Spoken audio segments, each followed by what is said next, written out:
Happy Friday, everybody. Happy Friday. My name is Todd. Welcome in. This is the reaction stream. These are going to be all member requested videos off of toddreacts.com.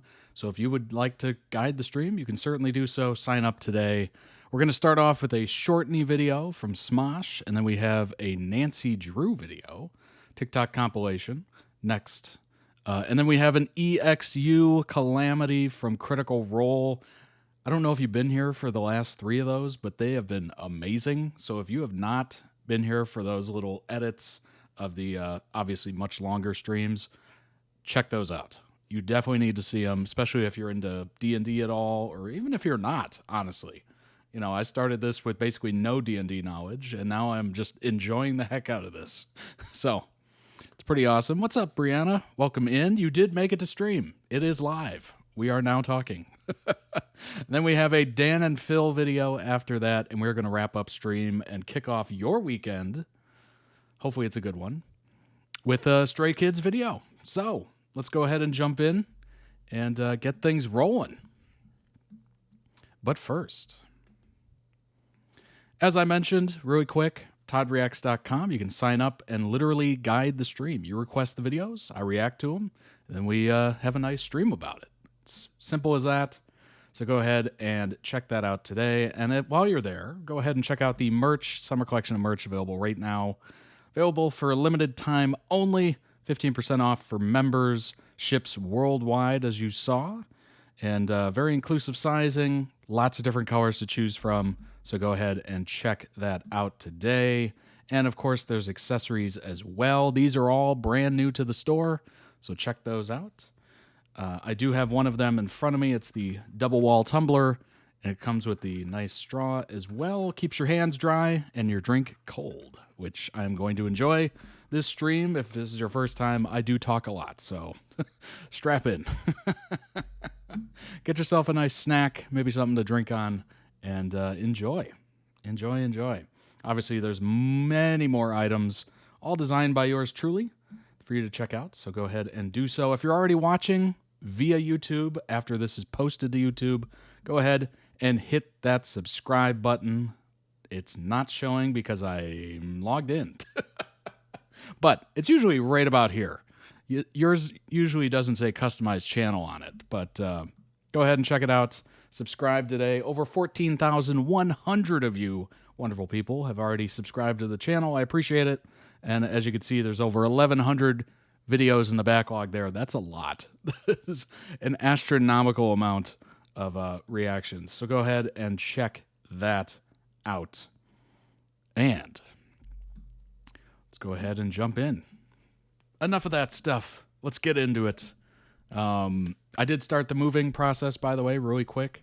It's and by start, I mean a couple of boxes late last night, like closing in on like midnight. I took a couple over and I was like, all right, I officially started. But this weekend's going to be a much bigger move. But it's been good. It's been nice. I was looking over anything, anytime you move into a new spot, you always look for like defects or issues or potential things that you have to let maintenance know or whatever. So that was kind of an interesting thing. And I got to say, for the most part, pretty great. Now, is it hiding other things? Maybe. But that was the first time I've ever been there at night. And nighttime, you get to hear, what your neighbors sound like because they're home from work. You have the ones above you, the ones below you, the ones on the side of you. And it's just like listening intently, trying to see, all right, how loud is this going to be? Do I have to keep like a music running or a TV on or something? But overall, not too bad. I did hear a few footsteps every now and then, and I'm just like, dang. They're either heavy-footed, meaning they, stomp on the floor, or it is what it is, I suppose. But it'll be interesting, that's for sure. Surprisingly, this apartment, I never hear the neighbors, like very rarely. It's very odd. Like maybe they drop something and I hear it, but for the most part, I haven't heard them. So it's almost like they don't even exist in a way. But it's been enjoyable, so hopefully it continues to be. But yeah, let's go ahead and bring up the first video. It is Shourtney compilation because Your Honor, I Love Them Part 2. This is obviously from Smosh. It's going to be a compilation of Courtney and Shane, of course. And let's go ahead and bring that up and jump in, shall we? Eating out. Sorry. Started strong. That's your reaction. I love eating at restaurants. Musical movies. Oh. Musical movies. Not so much the plays, but musical movies. What? Nothing. Nothing. Nothing. Nothing. What did he do? Courtney, why are you looking? What? What did he do? He just look at them and they're looking at you. I didn't do anything. You know, we have to look. I could nope you, and I'm just not gonna. I hate you so much. A game I've never played before, but I've never played it before. I've never played it before. Oh my god! Right. Okay, here we go. Make it draw nicely, please. All right. If you some African kid's about to bring a lamb back to life. Oh no, Fall Guys. That's about. Terrible at that. Gotta see what that's about. Oh no. I'm gonna be so. Yo, What? It's yucky. What do you mean? Scarecrow. It's like a cat fell down your. Give it to me! It's good luck. I am the rock star now. Me and Shane have played a couple 100 times on the internet, been shipped together thousands of times, and furiously made out at least once, but never have actually dated because they work together. It's Shourtney. Why ew? This is what's crazy. I know I'm not gonna win this round. That's a lie. I know I'm not going to win. I am naked. When I don't win this, you owe me $5. Okay, but maybe.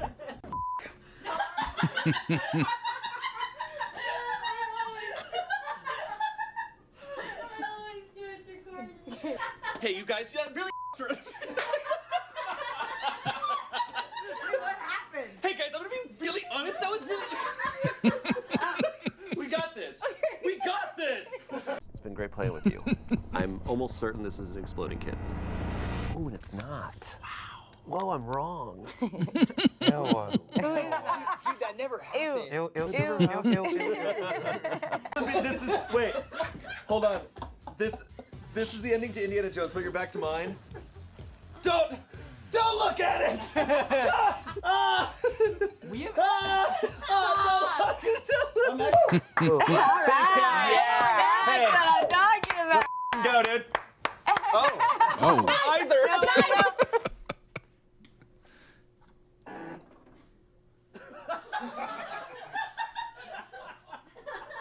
Where have all the good men gone?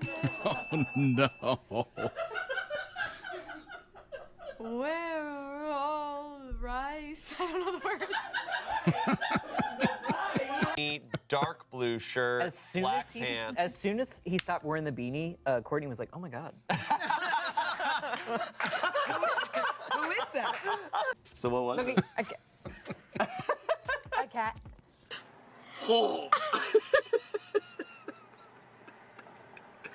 Go for it.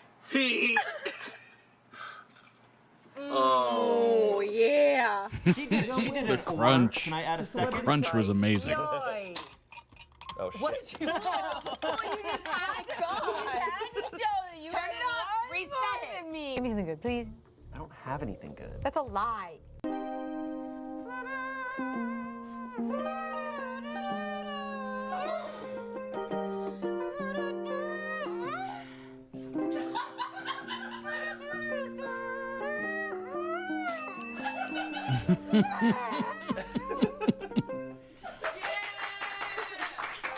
Beard.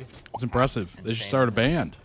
Oh, he's trying to get your diffuse, bro. Poor guy. Hey Shane, I'm 1 really in 4 sorry. chance. Oh. I mean, No. One of you two. What? No. I need only your strongest fortunes. Don't. We can't. First guess was so weird. Bird. Yeah. Bird. But it's me. You were really. I feel like you're the seer. No, wait. Fortune teller. Fortune teller. Fortune teller. So first one was bird, but he only knew the first letter. True. Can I help werewolves? Probably not. Well, Don't help. You're the mayor. You're the fortune Provolone is not teller. a bee, though. Great friends. And you didn't. Everybody. Didn't count. I guess it didn't count. There's 100 things. Great friends, and huh? great friends were not one of them, I guess. No. And you wish I was drawing you. The peer pressure. Not. It's a football player. Oh my god. It's genuinely incredible. That's surprisingly detailed. I don't want to do this anymore. Are you ready? Don't stop. Sorry. We're gonna find out who's a better couple, a fake couple or an actual real couple. Very soon. Oh my goodness. Oh, he's up! Oh my gosh. What is happening?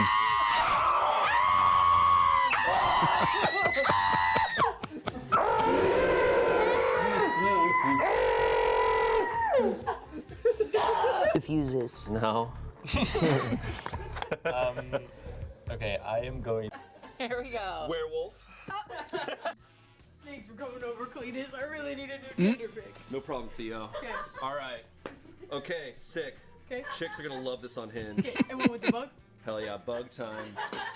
Bug time. Okay, can I pose with my gun? You can't pose with the gun, I want to dude. pose with my gun! Dude, Please! no, it's too much. Please, I'm just really gonna pose with my gun. You can't pose with You're the gonna gun. get bro. banned. Okay, give me, and the fish and bug. Okay, fish and bug is sick though. Guys, we really pulled that together. Really came together on that one. Wow. We got that. Jason Bateman, interesting choice. Okay. And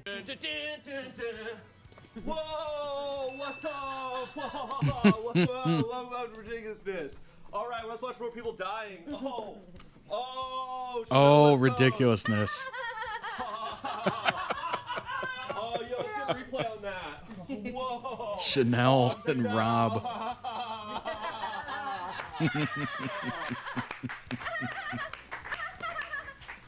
God, that's so accurate. I think what Courtney finds most attractive in a mate is ass. Ass. Courtney, how'd you answer? Ass is a plus. That's why she liked me. The main course is humor, baby. Come on. Well, they match. They matched. We get 1 point for Cortivia. There's a lot Shane of realizing his ass is not more important than his that are humor. out there. Yeah, let me see you do an impression. The one that I think about, if we're thinking of culinary crimes, just like the very, just like, do you ever think about like stuff and then you do a, It's like, I've been really working on my Yes. glutes. you guys ever do a little thing? That's actually really good. But then she also does this. Okay, guys. Okay, no, stop! Guys, stop it! Yeah. Oral and more. Yeah. More. Pumping! Oh my god. Yeah. Do you have a note, Shane? Yeah. You owe me $5. Why? Because I can have one diffuse. Oh my I have god. to draw again, and I'm out. I didn't have infinite diffuses. Bro, that's Shane. Can't wait to have $5. No. Wait, don't look. Yeah! The beach time! At the beach time. I thought Courtney was the werewolf because as soon as I said the verb and noun thing, you were like. I was like, You keep picking them. Stop doing authors and books. keeps It's it- boring. God. Next up at the free throw line, it's Agatha Christie. Oh my gosh. Who has the ball? What the hell? Oh my gosh. You. I turned it off. That was so sad. Okay, Oh god. ow. Wait. Okay. You. Careful. This is not looking good. No, it is not. Unfortunately, Shane, I am gonna steal another. Why me? Because I know you have diffuse in there somewhere. Oh. Careful. Move the quality of something else. Ow. So stern. Is it used to improve the quality? Is actually dating. We're dating God. Dating Christ. Love it. Good. We're good. You just keep playing. Hey, We're good. thanks, Courtney. You're welcome. Whoa, got it. whoa, Okay, whoa. okay, Chill. Chill. What the hell? Okay, I clock out fast. He does. Guardrail, like, railroad. And I wake up and Jealous. I wake up and I get out of bed and I just go. No, this morning, can I Road just work? say, your alarm went off, and then it's this is what it went. It's like that game Chain Like Reaction. you turned it off and went I used to back watch sleep. all the time. I think it was just repeats of it. Not exaggerating the space of it's time. awesome. I can just I can be out. I don't understand it. And I remember turning it off. I'm so I so woke jealous. up, I turned it off, and I said, That's "It's so. freaking awesome." No, I can fall asleep. Oh, I can.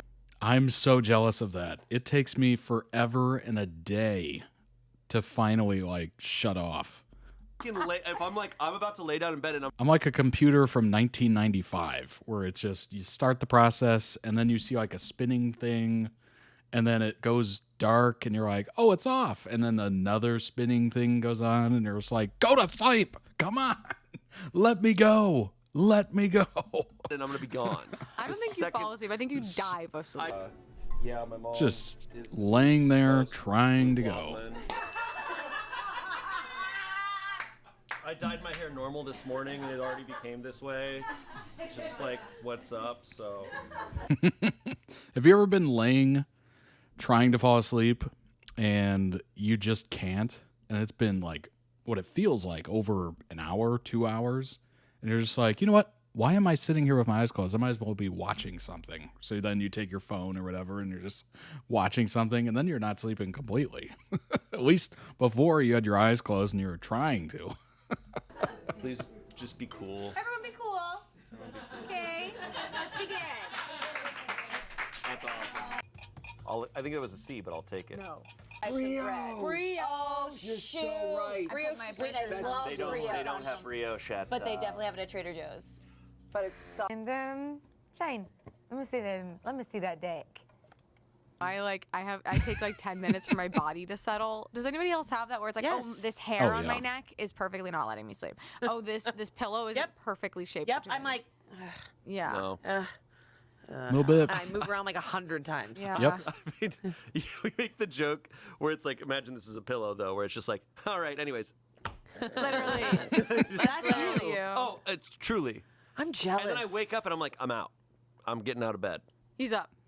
Wow. Wow. Fuck my. Fuck my. Like, yeah, Yeah, come on. I couldn't. Keep your eyes closed. This is gonna be wild.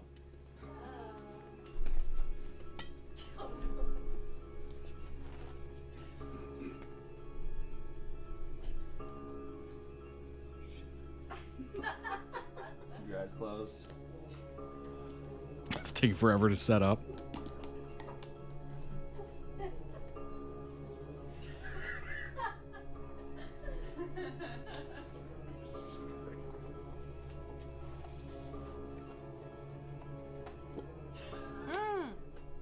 All right, open your eyes.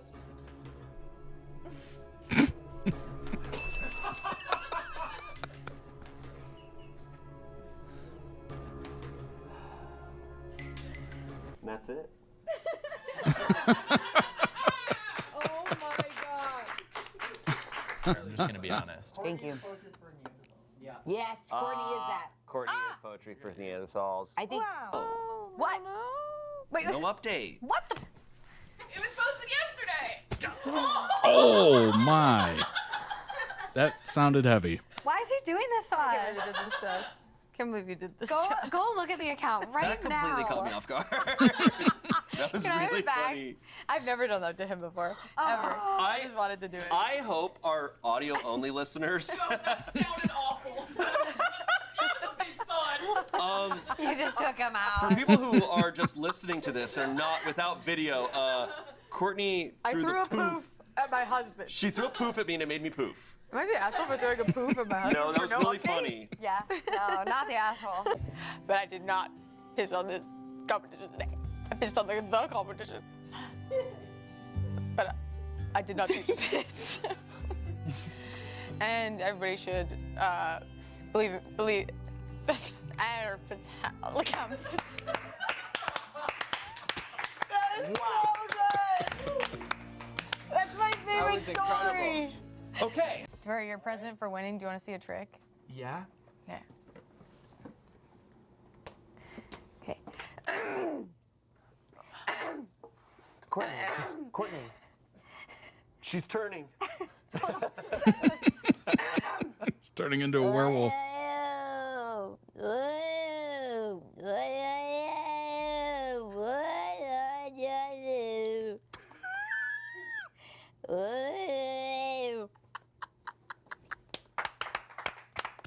Shane's got that look of like, I've heard this and seen this a million times. Spectacular.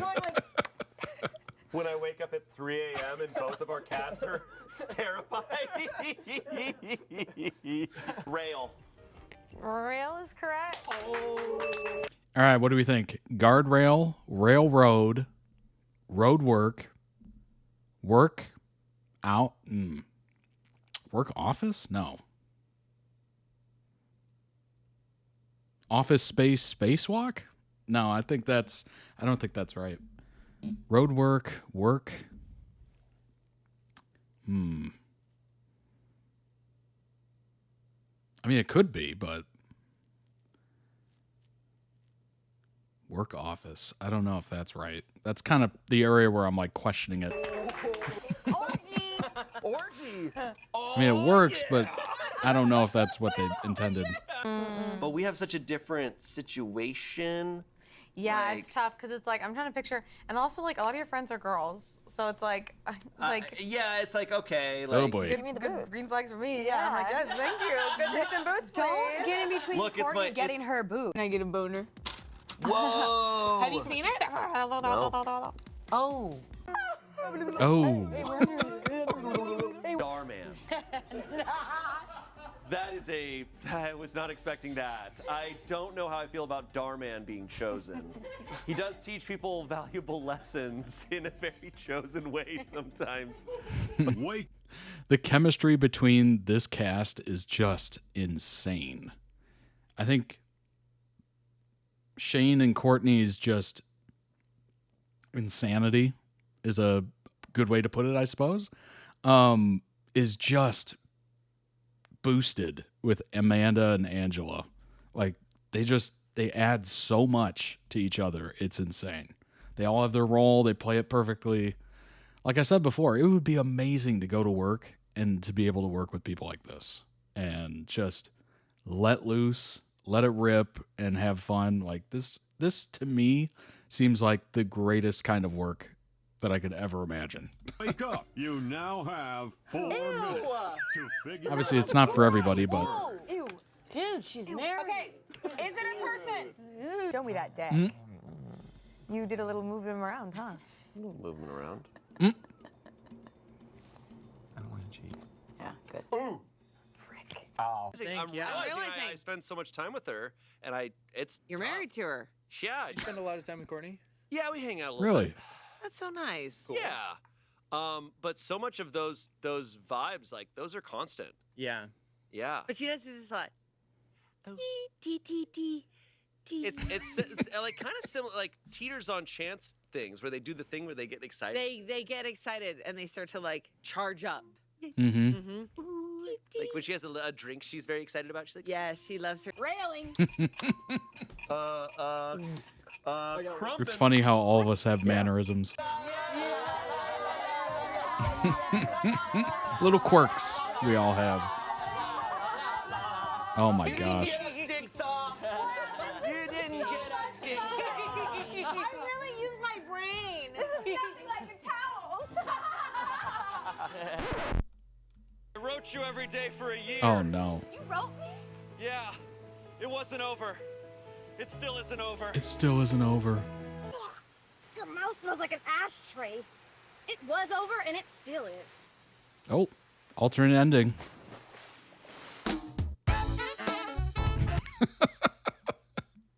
That is the first time I've ever seen that the Notebook remake. That's hilarious. Absolutely hilarious. Throw a like on that. Whoa, did you see that animation there? What was that? Did you see that? Look at that. I have never seen that before. Huh. All right, YouTube, trying out new stuff. Is there one for the downvote? That's the question. Let's see. Nope. How uneventful. But they definitely give you a nice little animation for that. That's cool. Link down below in the video description on YouTube for the original video. Go check it out. And also check out their channel. They might have other edits that you might find interesting. Maybe you want to request it to be part of stream. Certainly do so. And for those of you watching live, I'll throw it in the chat for you. There you go. Let's pull up... actually, we don't have information on Smosh. We've seen it all. We've seen it all, read it all, done it all. There's not much left. So we're going to just jump into the next one. But I'll just reiterate. Their chemistry is off the charts. Like, obviously, Shane and Courtney get along well. They get along okay, I guess. You know, they are married, I suppose. They're seeing each other, as Shane was saying, exclusively. Here and there. The vibe is permanent. But, yeah, I mean, they just get along so well, and they all play off each other just incredibly well, which is difficult for, you know, everybody's got a different personality. Everybody's got a different sense of, like, temperament and humor and everything like that. So to be able to play off each other so well, I mean, obviously comedy troupes do it all the time. They just have to find the right mold, the right people that gel together, and they've done an incredible job at Smosh to be able to do that. And, you know, I think expanding into more people than Anthony and Ian was definitely a good decision. I mean, these people are just synonymous with Smosh at this point, which is amazing, right? And they're obviously, you know, adding new people all the time, and people leave and stuff like that. But, boy, they got a really good crew right now. They got a really good crew. Just from what I've seen, what I've reacted to, it's pretty awesome. Obviously, Shane and Courtney, I mean, that's changed a little bit, but not much, frankly, after the announcement of the marriage. It is what it is. Like, now they can kind of, like, openly joke about each other being married and, like, being together and whatnot. So it kind of just adds another layer of comedy to them. So I don't think it really changed anything, really. It just let people in on the secret. And, yeah, good for them. Good for them, being able to work with your partner and enjoy each other's company and all that stuff. So obviously they enjoy each other quite a lot. And that's, it's beautiful. It's beautiful. All right, let's move into the next one. This is Nancy, there we go. Let's say it correctly. Nancy Drew TikTok edits because this show deserves to be more popular. Let's go ahead and bring it up.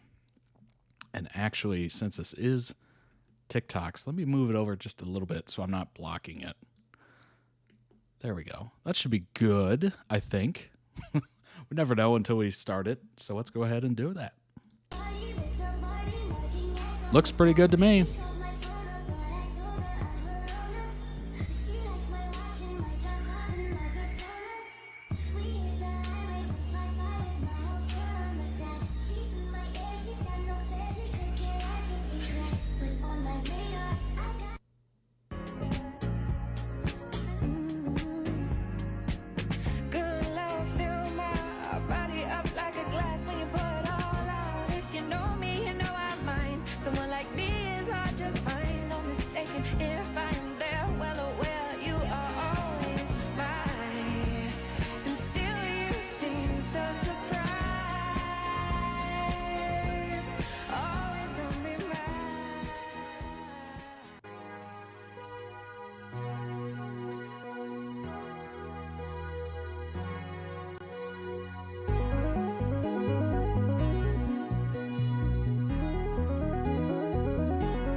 Obviously, it went from 2019 to 2023. Did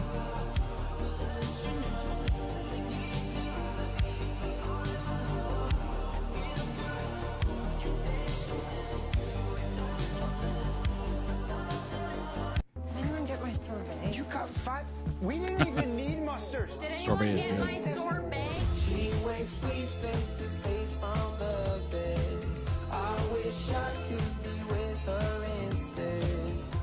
Sorbet, gelato, ice cream. I mean, is there any loser in that? I don't think there is. I'm not very picky. So maybe that's just me. But all the above, please.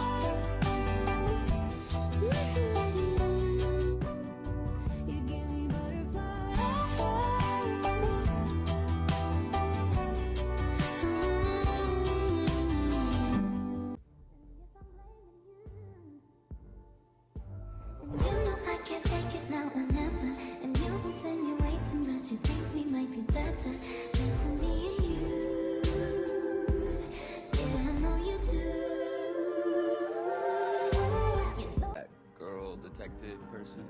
Yeah. I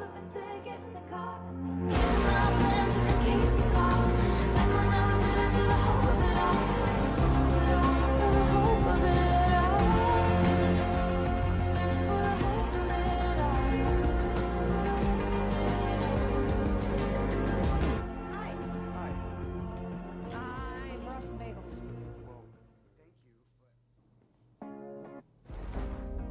Oh my god! What was it? It's a bed.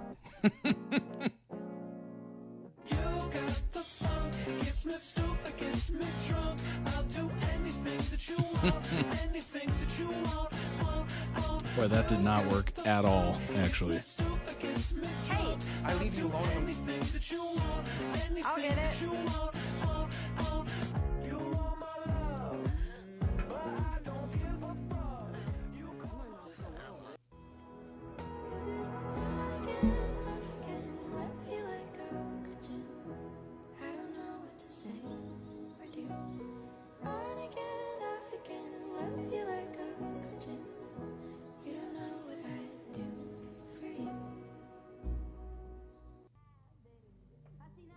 The lead worth following.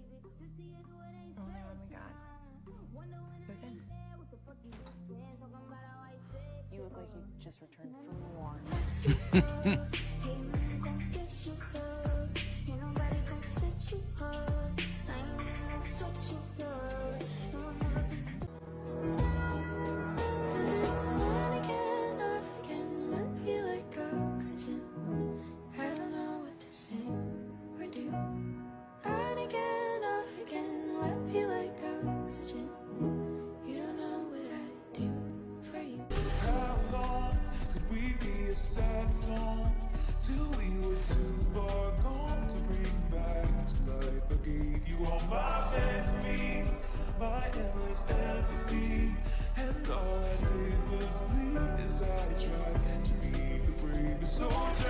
I do like the 70s style. Some of it is okay, but some of it's kind of cringe, obviously. I mean, disco is cringe, so I'm glad it kind of steered away from that.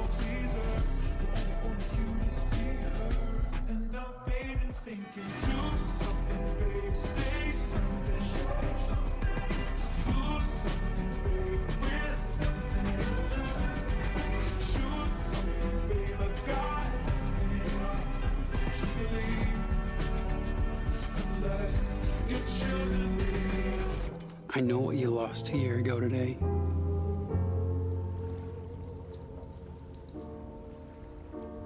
I just wanted to be here for you in case you need anything. Thank you. Take my heart and take my hand. Like an ocean takes the darkest sand. What about the sunset in Paris and the hot air balloon? It would have been perfect. Perfect. If your sin's been eaten, you wouldn't be you. How could you try to change me like that? It's bittersweet to think about the damage that we do. Cause I was going down, but I was doing it with you. Yeah, everything we broke and all the trouble that we made. But I say that I hate you with the smile on my face.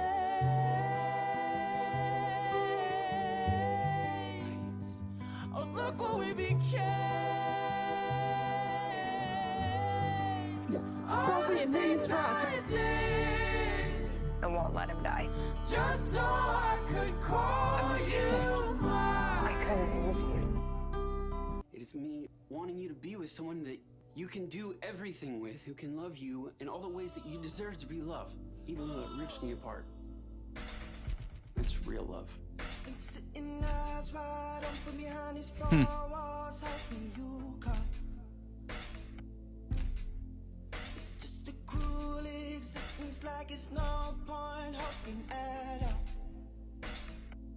What's that phrase? If you love something, you let it go. I can't go forward. You're not the only one who lost the love of their life here.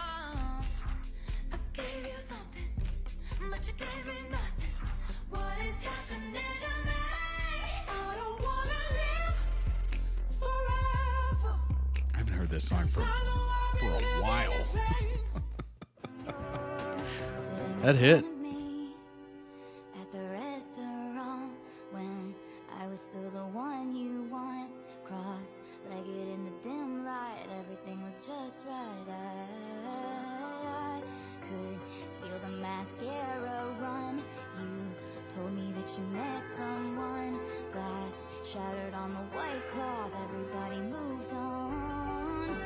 Help, I'm still at the restaurant, still sitting in a corner I haunt. Cross-legged in a dim light, they say what a sad sight. I stayed there, just collected on my bend of hair. Seems like there's a lot of Excuse me, sir. longing Do you have a and reservation? yearning I in have this show. many, but I'm here anyways because I saw Maybe we're one just husband's seeing a lot car of parked those out front. specific Very clips, nice, but thank you. a lot of staring off into the distance, thinking.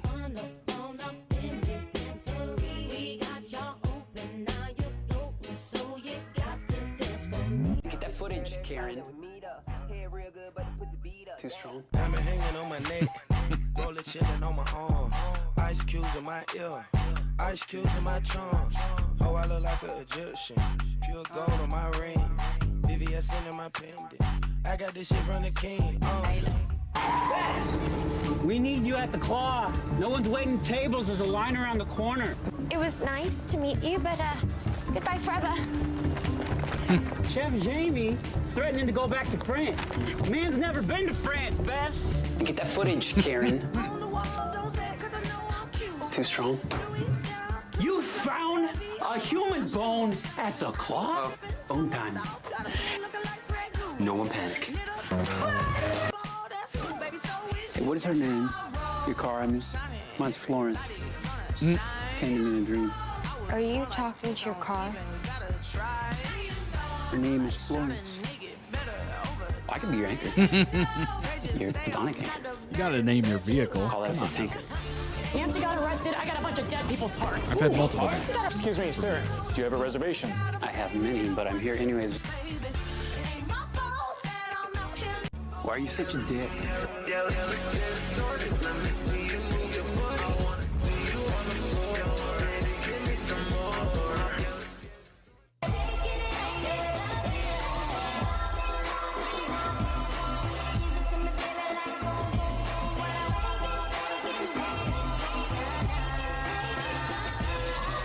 Best. I'm always by her side. Do me. I wrote this verse to tell her that Name's I'm always Lawrence. by her side. I wrote this verse to tell her that the world's not perfect, but it's not that bad if we got each other and that's all we have. I will be your brother and I'll hold your hand. You should know I'll be there for you.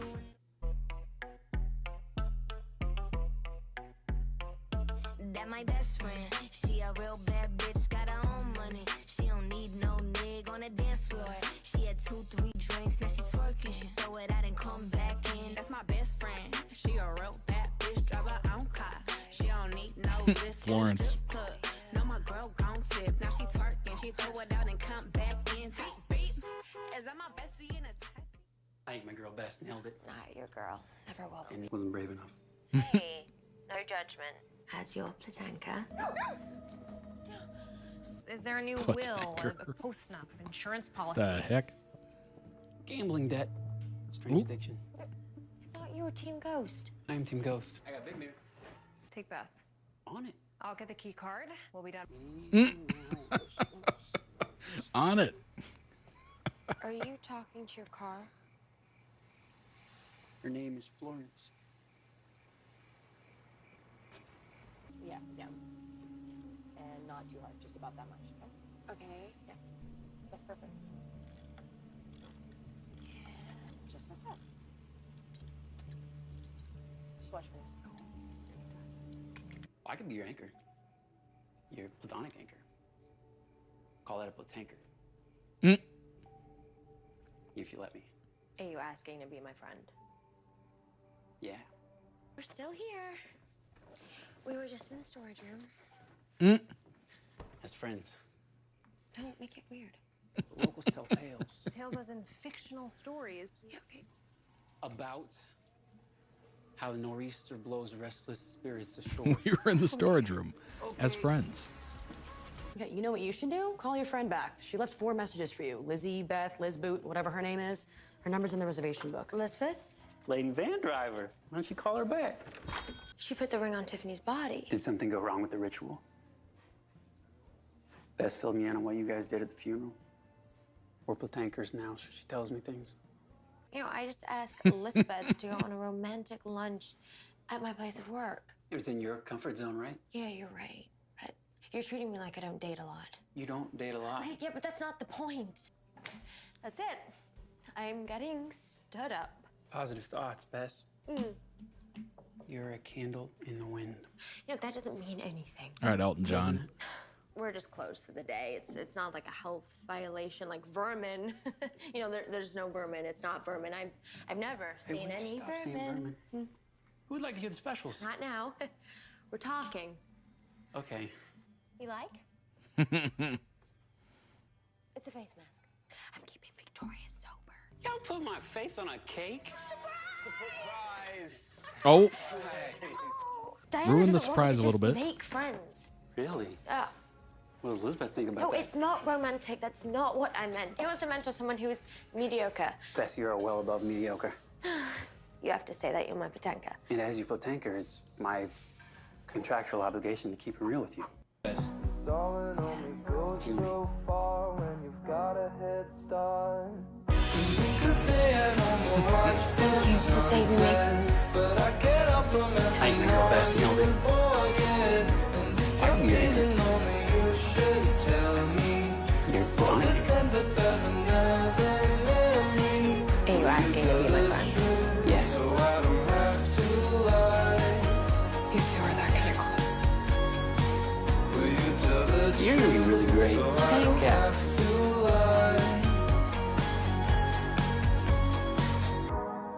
Bess! We need you at the claw. Drive.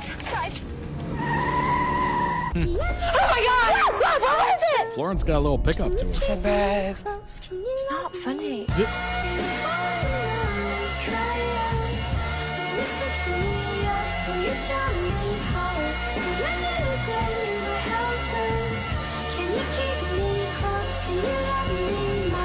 But I'm not doing dishes. I just got a fresh manicure. I'm not dying with gross nails.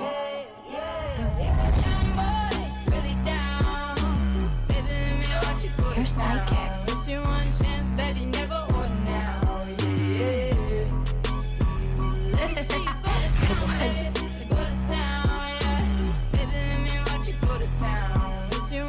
Apparently, Doja Cat absolutely hates this song, by the way. Go. I think she said that in an interview sometime. She's like, yeah, that's my least favorite song. Yeah. Hate it. Serious is what I'm trying to avoid. Look, where serious has gotten me. Sometimes then I miss you again. I'll be the love in your life inside your head when the night is over.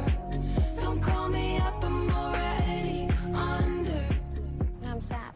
Dad is dead, Bess. She's been dead for a long time, and it may not be fair, but she should have moved on to peace. Bess?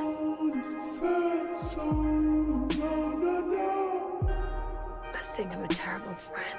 No, anything but. I didn't think I was gonna have to say goodbye today. I'm sorry I pushed you earlier. I just always feel like I'm saying goodbye. Well, it's hard to plan those things, you know? Doesn't mean you're gonna be able It just is what it is.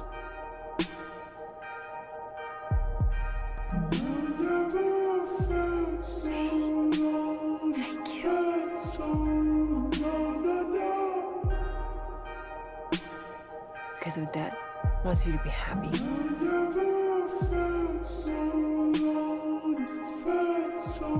You okay? No.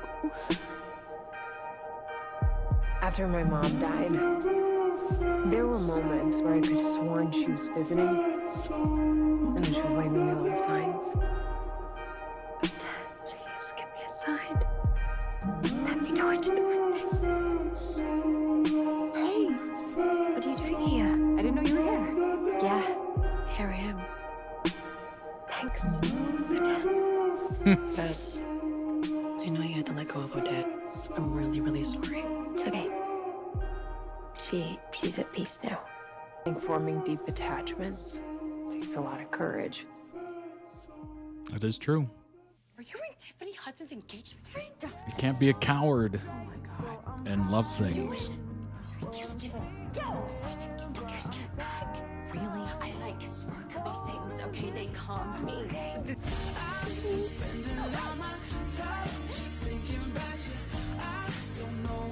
Nancy. Why does he say your name like that?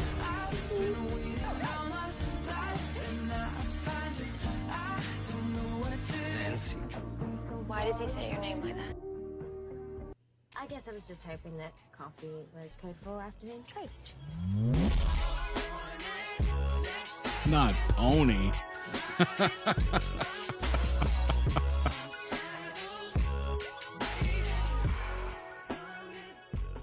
I've been studying and researching and learning a lot, and that's why you're all not dead right now. You're absolutely right. Can I just... Do not touch my wheel.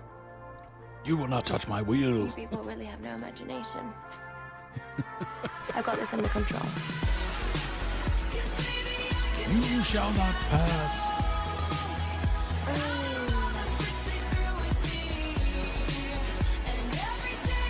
I don't want to go through texts.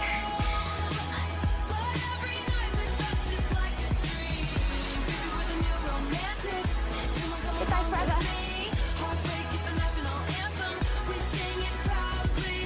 Our Taylor quota has been met. Okay, they calmed me. I just bought him a little bow tie still on its way from Etsy. Bit of an inside joke of the channel.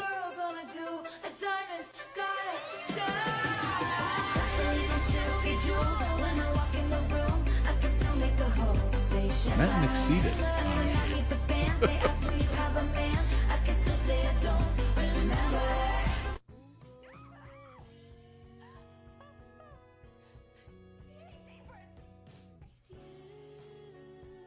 Hate zebras.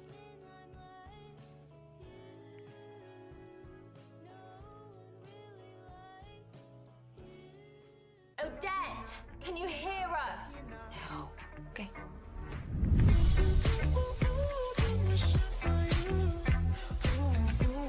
I'm not hugging you. Hi, George. You missed me, right? Where would we be without you? No one could like Bess that much. Oh yeah, girl, you had good, but I could give you better. I'll have you thinking about forever. I'm like, say, oh, na na. They're perfect, they're priceless, forever, like diamonds. I buy flowers for my girls, then I shower them in pearls. After everything that I've been through, my girlfriends are my. It's wild seeing mask photos and you're just like, oh yeah, that was a thing. That was a time. That was a time and place. It's just, it's wild. It's such a blur. Gonna break up.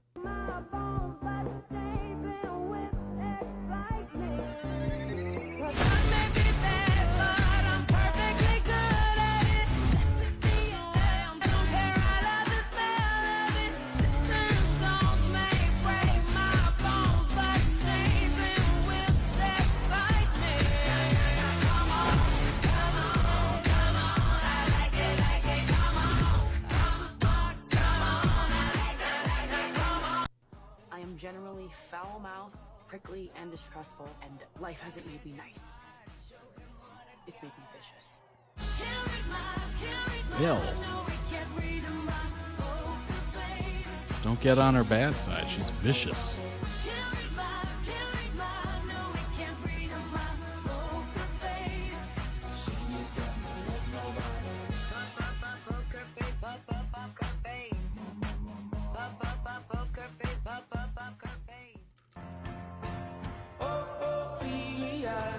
You've been on my mind, girl, since the flood.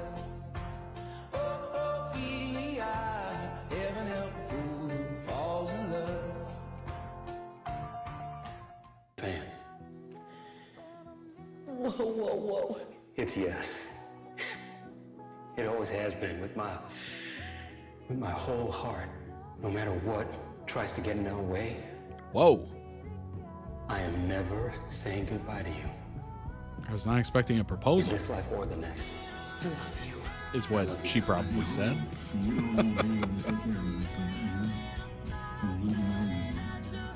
marry me? I love you. I love you. I know you don't need anyone to take care of me. Will you marry me? I love you. I believe I have a purpose here. No, I love you. Everything we've done with Nancy the last few months gave me a sense of purpose. I thought that what I had with him was what I deserved. I deserve whatever the hell I want. You bought the clock ticket. And what's that? You. It's Ace. He says he needs my help. Is she okay? I think it's been tough. So is Nancy.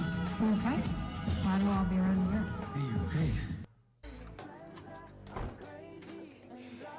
You're helping Ryan Hudson? Just today. It's important. He thinks somebody's trying to kill him. So go help that person. Of course. Of course it's me. That's kind of funny. That's kind of funny. Helping the wrong side. Explain that. Gravity.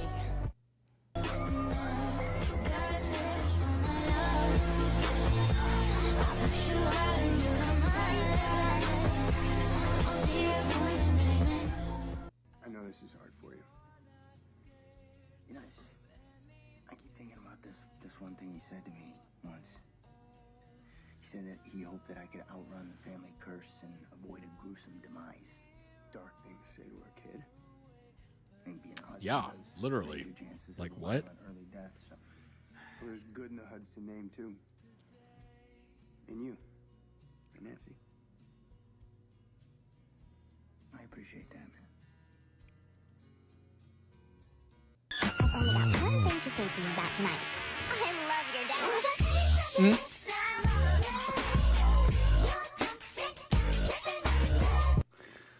Oh my god. So, what do you say? You and I partake in some escapism. Amen. Fine. That's what we're doing right now, isn't it? Tell me when all the jump scares are coming. Yeah, of course. I got you. I know every single one. I was just kidding. Oh, that is so me.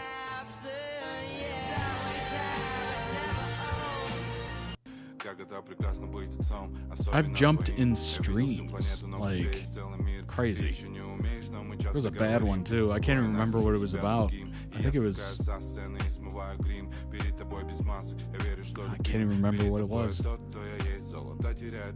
it was a pretty good scare. Nothing is quite as embarrassing as jumping from something scary live. There's no getting around it. There's no explaining it away. It just is what it is. Can you stay in the car? Just be my lookout. But do you have permission? Sorry, what's that, Carson? Okay. Yeah, I'll just... I'll wait here in the car. Oh, wait. What were you saying about sorbet? Who wants more cookies? Working lunch, yeah. Come in.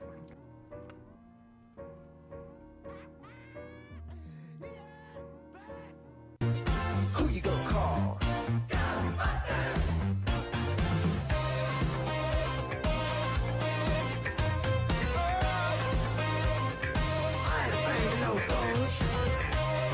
what that scene was real quick. Flash by.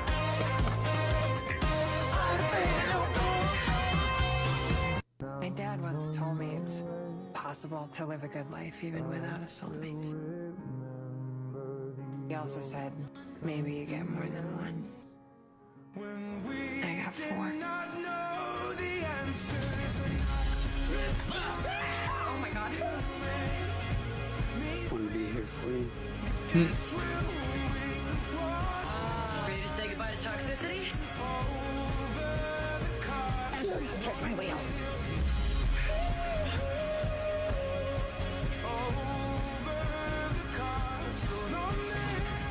Pretty good group dynamic is what I'm seeing here. Which makes sense, right? You need a good group behind you. And Nancy Drew. Why does he say your name like that? She used to complicate my job. You mean do it for you? Good hike. Are you mocking me? Are you mocking me? I'm kidding. Are you saying that you all body swapped? Oh my gosh, I haven't heard that song in a while. Am I crying too loud? Semi-charmed kind of life.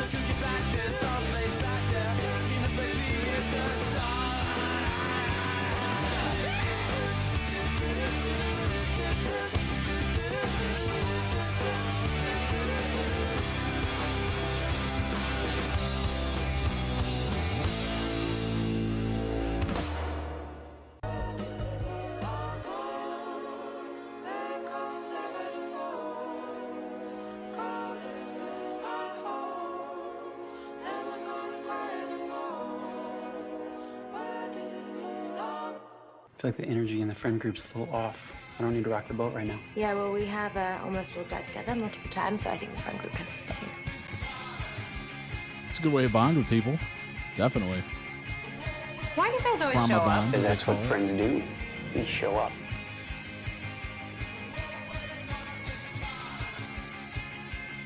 The term really took hold during the pandemic, didn't it? Trauma bond.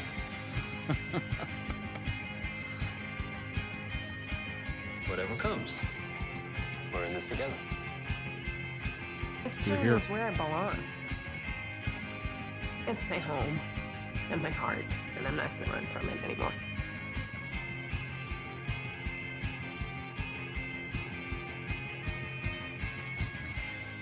Oh, that's cool. Seeing like the different years.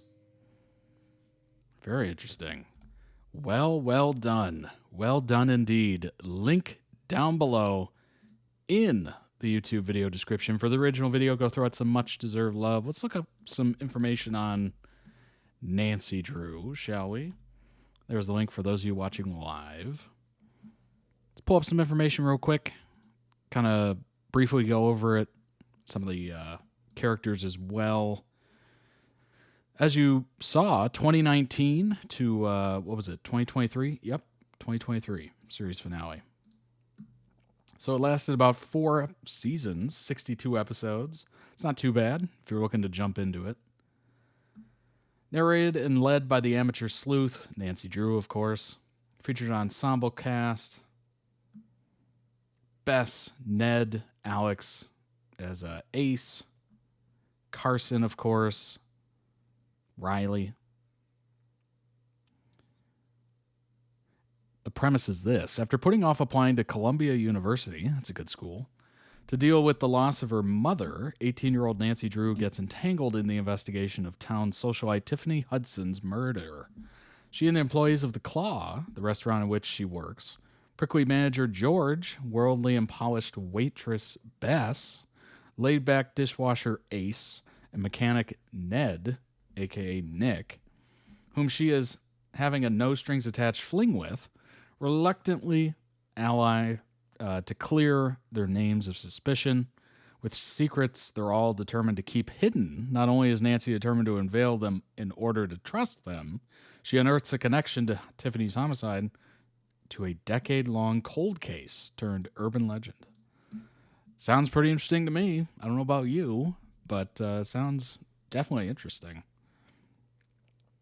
Nancy Drew is a brilliant former teenage detective whose sense of self used to come from solving mysteries, but who finds herself reluctantly drawn into a homicide case connecting to her family. This leads her to resume her old career with the assistance of a group of close friends, the Drew Crew. It's beautifully rhymey. By the end of season 1, she discovers that the Drews are not her biological parents and that she's really a member of the wealthy, corrupt Hudson family. Whoa! Beginning of season 2, due to her vulnerable state, is possessed by the Wraith, created by her ancestor Temperance, and has been draining her, leading her to have a more reckless and darker behavior. It's almost like red kryptonite to Superman. Unbeknownst to everyone, the Drew Crew successfully gets rid of the Wraith, and Nancy comes to terms with her growing feelings for Ace. Though using the device that saved her catches the attention of Temperance, a witch from the Hudson family line that was exiled from Horseshoe Bay. Determined to get her revenge, by the end of season 3, she opens up an investigation agency to solve cases and mysteries that occur in the town.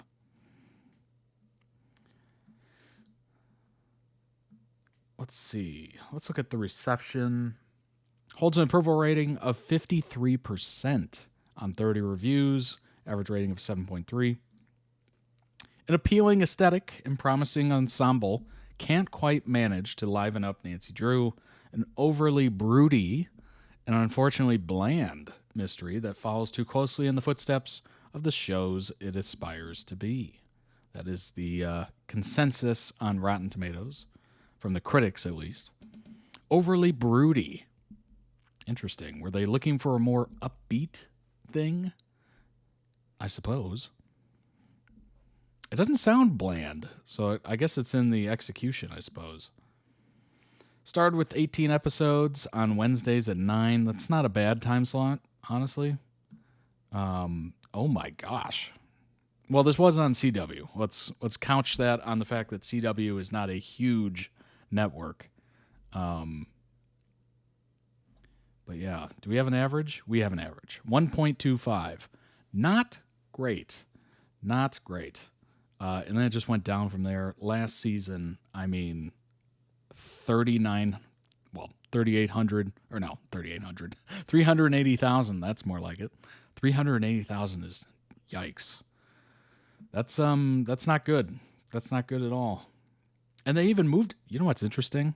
Is it went from Wednesday to Friday, which is never good. It almost looks like they tried to bolster it on Friday. They're like, hold on, I think we screwed up the timing. Let's move it to Friday. And kind of buried it a little bit. And then went back to Wednesday and even went up in time to more prime time. And it still went down. Like, I think changing days and times hurts a lot more than it helps. Sometimes you can, you put it behind something that's doing really well and maybe you get a little lead in to the show and hopefully you keep them around. But moving it around constantly I think it drains the audience. They're like, what day is it? What time is it? And then it gets lost. I think that's not a wise decision. Potentially the show that they thought was going to nail it at 8 p.m. on Wednesday didn't. And they're like, oh, let's change it to a different one. Maybe we'll catch some wave of a different show that's going on. It's just, I don't know. I always hate when networks do that because it's like, wait, I got used to watching it this time. Like, I made plans. Now I have to change what I'm watching on another day? It's crazy. All right, so this was a spin-off of something called Tom Swift. The series was based on the book of the same name, of course. Let's see.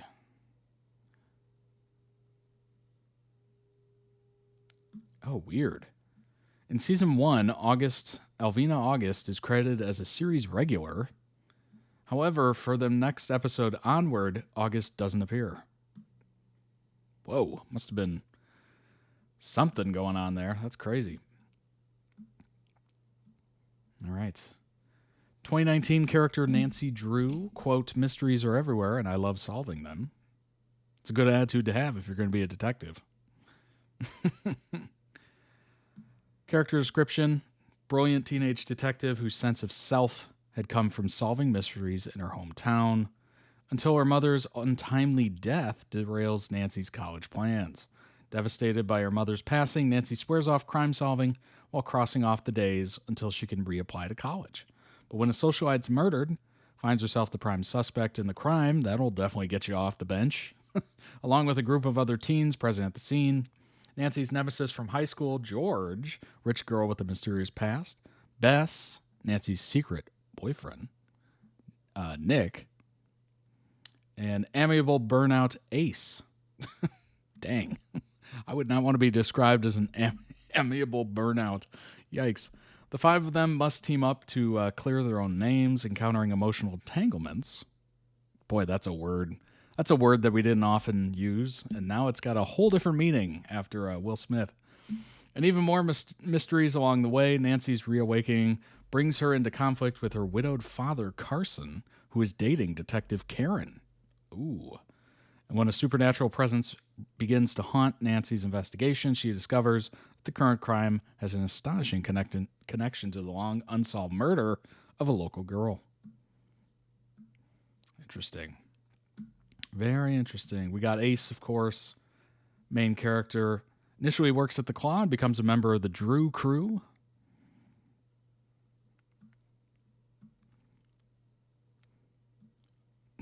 Officially described as an amiable burnout. Has a habit of consuming the food at the Claw. I mean, okay, if you're going to work at a restaurant, they don't give you at least a little bit of food every now and then. Like, what is the point?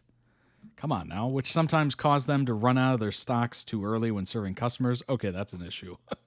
That's an issue. When it's running out of food because you're eating the food, that's definitely an issue. Self-taught hacker, previously gotten him in trouble with the law. Son of former police officer and state cop, and a librarian. When Ace was a child, his father was injured in an accident which rendered him deaf. It was a time of great fear for Ace. Self-taught computer hacking skills got him in legal trouble. Yikes. Caught hacking into a federal database. That will do it. That'll do it. Oh, that's why he was doing sign language in that one scene. That makes sense. Bess, introduced as a rich city girl with a mysterious past. Bess is a fetching, a little bit tall, slightly above average height. A little bit tall.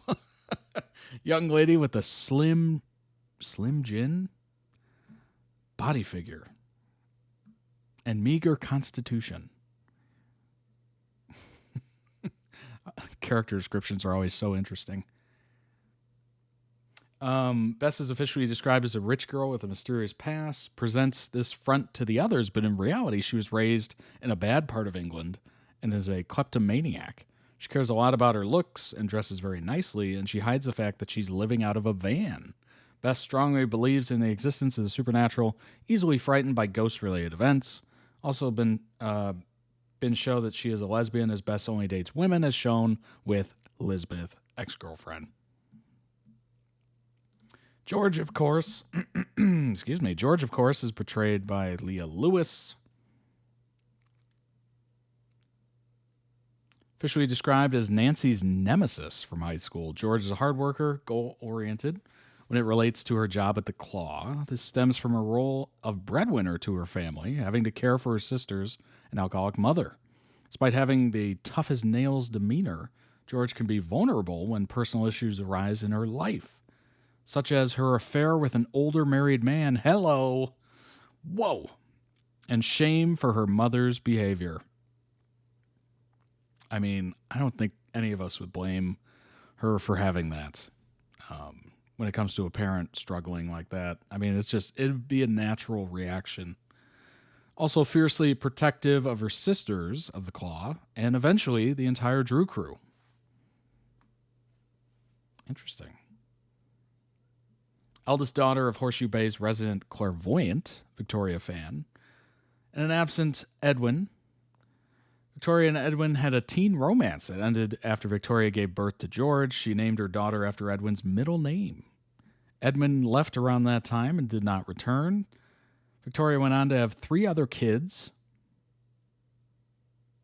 George would later help raise. That's tough on a kid too. Having to pitch in to like help the family out. Yikes. That is brutal. Superstitious Victoria used to sprinkle salt around George's high chair, presumably to ward off evil spirits. Eventually, Victoria became an alcoholic because of the alcohol drowned out the voices of the ghosts and spirits. Ooh. Interesting. George then had to take care of both her sisters and her mother. Regularly picked up her mom from the drunk tank at the police department. Boy, that is rough. That is such a rough teenage existence. Oh my gosh. Having to help out and then you literally have to take like the motherly role. That is brutal. 10 most likable characters on Nancy Drew. Lisbeth. Been missing since the second season of the show, but Bess is partially to blame for her absence. Bess and Libsith are one of the best couples in Nancy Drew, and the breakup is brought on by unforeseeable supernatural circumstances. Although the split is heartbreaking for several reasons, it's especially disappointing that viewers lose Lisbeth as well. It's unfortunate. Carson. Nancy's attitude towards her father makes his intentions questionable at the beginning of this series. She doesn't hold the highest opinion of Carson after her mom's death, but it doesn't take long for viewers to realize that much of her anger is misdirected. Carson loves Nancy more than anyone and will do anything to prove it. Tom, although he doesn't appear in the series often, Ace's father is one of the best parents in Nancy Drew. Heartbreaking backstory allows viewers to sympathize with him on a deeper level. As an accident causes the police captain to lose his hearing. As we just found out, he leaves his career in law enforcement at Ace's request, but it's clear how much he misses his old life. Tom prioritizes his family over himself, and his love for Ace is prominent in every interaction they have. Ned. When Nick is first introduced to the series, he and Nancy have a complicated relationship. Most fans aren't fond of their brief romance. Hello. As it only exists at a surface level, and the decision to break up positively impacts Nick's arc. Ooh. Nick is much more likable when he and Nancy aren't butting heads, and he becomes a fleshed out character rather than just the protagonist's love interest, cares deeply about his friends, and uses the fortune that Tiffany left him to help others. Then we got Bess. Fun-loving personality makes her the easiest to like of the main characters. Show does an excellent job at delving into all aspects of her life, and while Bess has plenty more layers to unravel, no facet of her story feels neglected. Even if viewers don't find themselves invested in Bess's plotline, it's difficult to dislike her. I mean, that's pretty amazing. Ryan. There's a decent period of time during Nancy Drew Season 1 when Ryan seems irredeemable. Even if he has a redemption arc, it's difficult to imagine taking it seriously. Yet viewers are hit with a shocking plot twist that sets an incredible character arc in motion. Discovering that Nancy is his biological daughter changes everything for Ryan. Rather than using his wealth to buy her affection, he genuinely wants to be a parent. Nancy is Ryan's number one priority, and he cares about her happiness more than himself. Wow, that's surprising. Odette.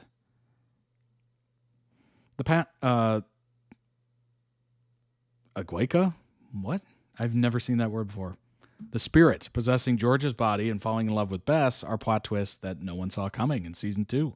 As the antagonist of one of the show's most intense storylines, Odette isn't a character that viewers take kindly to.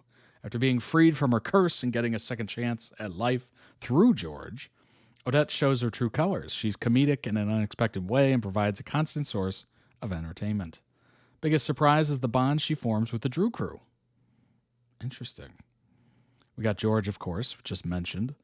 Type of character that fans immediately flock to. She appears cold and unfeeling on the outside, but eventually shows a new side of herself. While George works with Nancy and Ace prior to the pilot, they're all nothing but begrudging coworkers. I'm sure we all know how that goes. Once she gets sucked into Nancy's world and has no choice but to trust the Drew crew, George's walls start coming down. Romance with Nick inspires her to open up exponentially. We got Ace. Many fans are quick to dismiss Ace as the comic relief. Easy to understand. Yes, it would be. just from that compilation, I kind of got that. After only a handful of episodes, however, he ends up being more intricate than originally portrayed and proves how much he has to offer. Still parts of the character that are underdeveloped, and it's consistently difficult to decipher his feelings. Slow burn romance with Nancy puts him at the center of a fan favorite storyline. And of course, Nancy. Protagonists are hit or miss in almost every series. Everyone in the main cast offers something vital, but the protagonist can single-handedly cause a show to succeed or fail. That is true. That is absolutely true. I'm sure we can think of a few. Thankfully, Nancy Drew more than earns her role as a titular character. Lovable all around, but even from a narrative standpoint, she's the most well-written. That's good. You definitely want your protagonist to be well-written. Takes a decent amount of episodes to get to know her, but Nancy is the easiest character to connect to in the series. Excellent compilation. Seems like a entertaining, interesting show. Mysteries are always very... I mean, they pull you in. If it's a good mystery, it pulls you in, certainly. But I don't know. The consensus from the critics is that it's bland. How do you have a bland mystery? That doesn't make any sense. I don't know if I've ever seen a bland mystery. Like, you're just like, it's kind of mysterious, but whatever. Like, what? It seems to be like opposing views, but that's apparently what the critics think. But if you've seen it, let me know how it is. Do you find it bland? Is that even accurate? Like, it seems kind of insane. And obviously, I mean, numbers-wise, not many people actually saw it. So if you haven't seen it, it's not that many episodes to check it out. 62 episodes. That's it. So if you wanted to check it out, you're interested in it now, I would certainly do so. Give it a couple episodes. That's what I always say. It took me like 6 episodes, almost the full season of season 1 of Game of Thrones to actually get into it. If I had watched 1 episode of Game of Thrones, I probably would have stopped, honestly. But I was like, you know what? This is a bigger thing. Everyone's into it. Give it time. Give it a couple episodes. It took me 6 episodes to be like, I'm watching the rest of this. So give it an episode. Give it, 3, 4, 5 episodes. If you're still not into it after that, well, then maybe you're just not into it. But give it a little time. Some of these things are slow burners, and you just gotta get past all the character introductions, the cheese that ultimately is at the front, before you get into like the actual arcs. That's usually where you get hooked, or you're just like, I'm still not feeling it. I'm out. So give it a shot if you're looking at that and you're going, I like it. I like what I see. Let's go ahead and move on to the next one. It is EXU Calamity Clips That Butter My Toast, part 4.2. 4.2. This is EXU Calamity highlights from Critical Role. You might not have guessed, but it's been amazing. Like I said at the beginning here, if you have not seen the other parts, this is part 4.2. You've missed quite a bit. Definitely check it out. It is entertaining as heck. These highlights have been phenomenal. Phenomenal is what I'll say. But yeah, let's go ahead and jump in, get this thing going. Can I inspire myself? Unfortunately, no. Can my dead body? Unfortunately, give him a little look. Yeah. Yeah, just a wink. Don't worry, my wife will be right here to get us.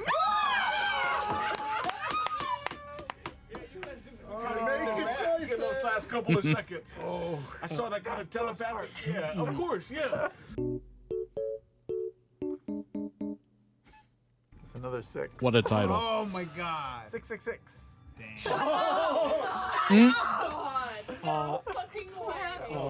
It's 666. Can I just, for flair, his changeling body continues to morph and change, and his nakedness his penis just changes shape into all kinds of different animal shapes. It becomes a duck penis for a second, it becomes a cow penis. What were you just watching? I just want to sully. I want to sully this. I want to sully this whole image of that you painstakingly painted. What's up, Willow? With a bunch Glad of you're dicks. here. Come on, bud. Natural 20. Yeah. It's 15. 2 successes, 1 failure. Hey, Brandon, do I know? Do I feel it? That he's gone? You do.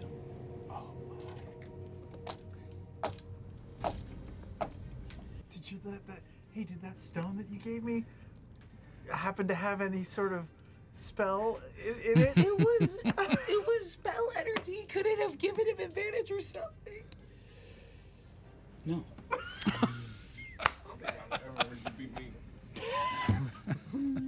As he fades away, This is the true betrayal. last, The true betrayal that we're experiencing. the last phallic shape that you see looks exactly like Brennan. People think I'm nice, but really I just conform to the genre.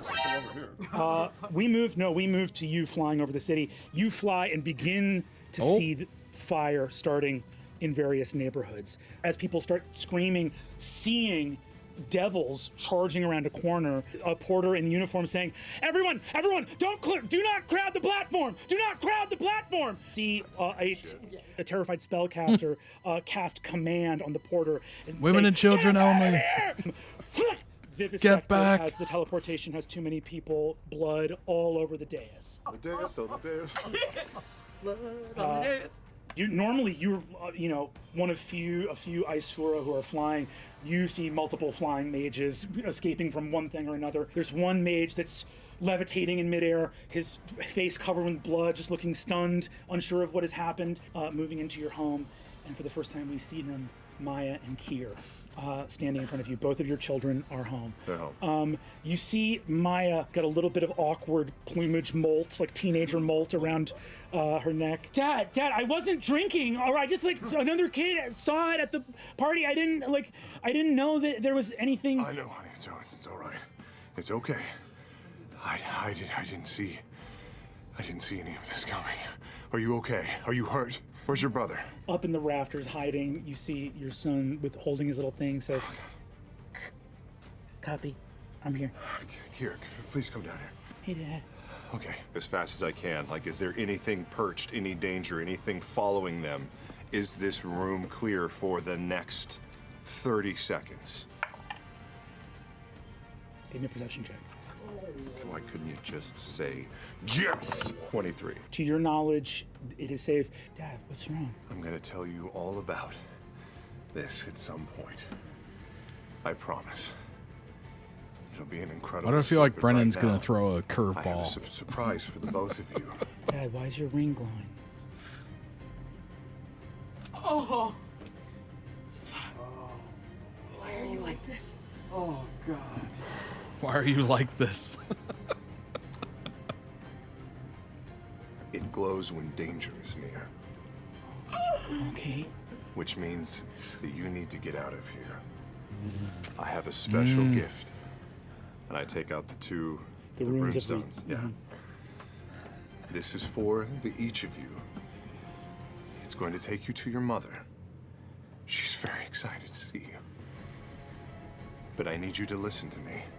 Whatever you do, don't come back until I find you. Stay away from the city. Dad, why are you talking like this? Is Maya, it's everything very okay? important that you listen to me. Yes, it's okay, but I need you to listen very carefully. It's a up classic. to you to take care of you and your brother. Do you understand? But if the city's not safe, what about my friends at school? And wait, we had a. And you see, Kier. Maya says, Dad, why are you talking like this? Like, we're gonna come back. I understand. I take her hand. I open it. Kier, come here. I open his hand as well. I love the both of you so much. So much. Dad, I take the stones, I close their hands, and I clasp them shut. Dad, did I do something wrong? No, baby. I'll always have my eye on you, and I squeeze their hands. Both of them vanish as you see Maya goes, wait! And they're gone. The rings. Oh my gosh. You stand in the home. you built with rain, how much time this ring took from being in this home. There may never be the sounds of home and hearth, life and laughter in this place again. Give me an insight check, if you would be so kind.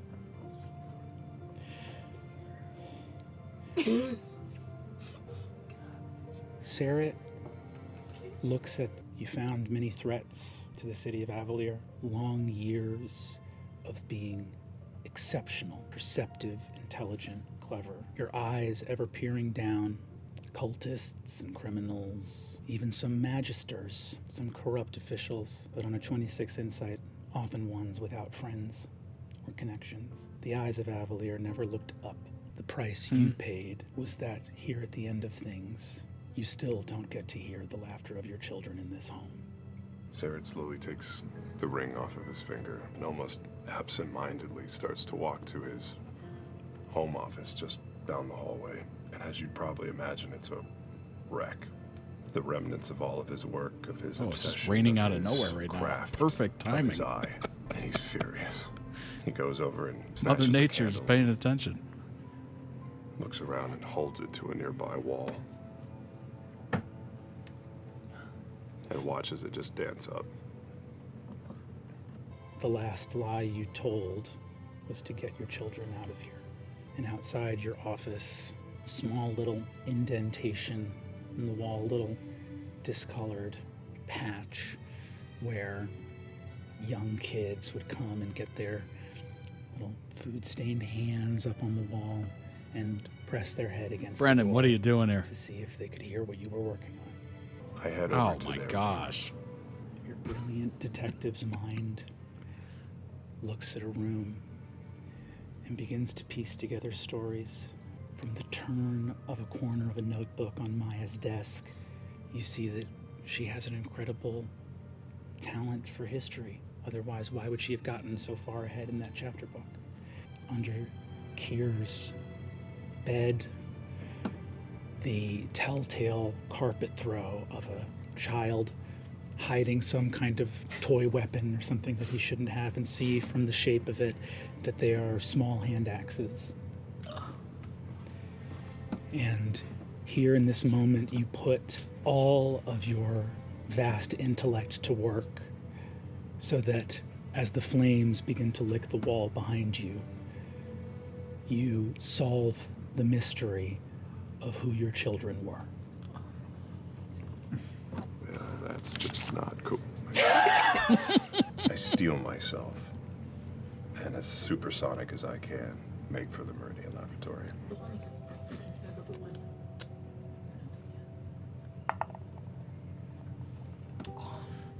Was almost natural 20, but it is a 12. Okay. That's a third success. You are stable. You see Tempest approaching for a moment, but then you see it's not Tempest. It is a body composed of starlight, amethyst, liquid glass. You see Evandrin.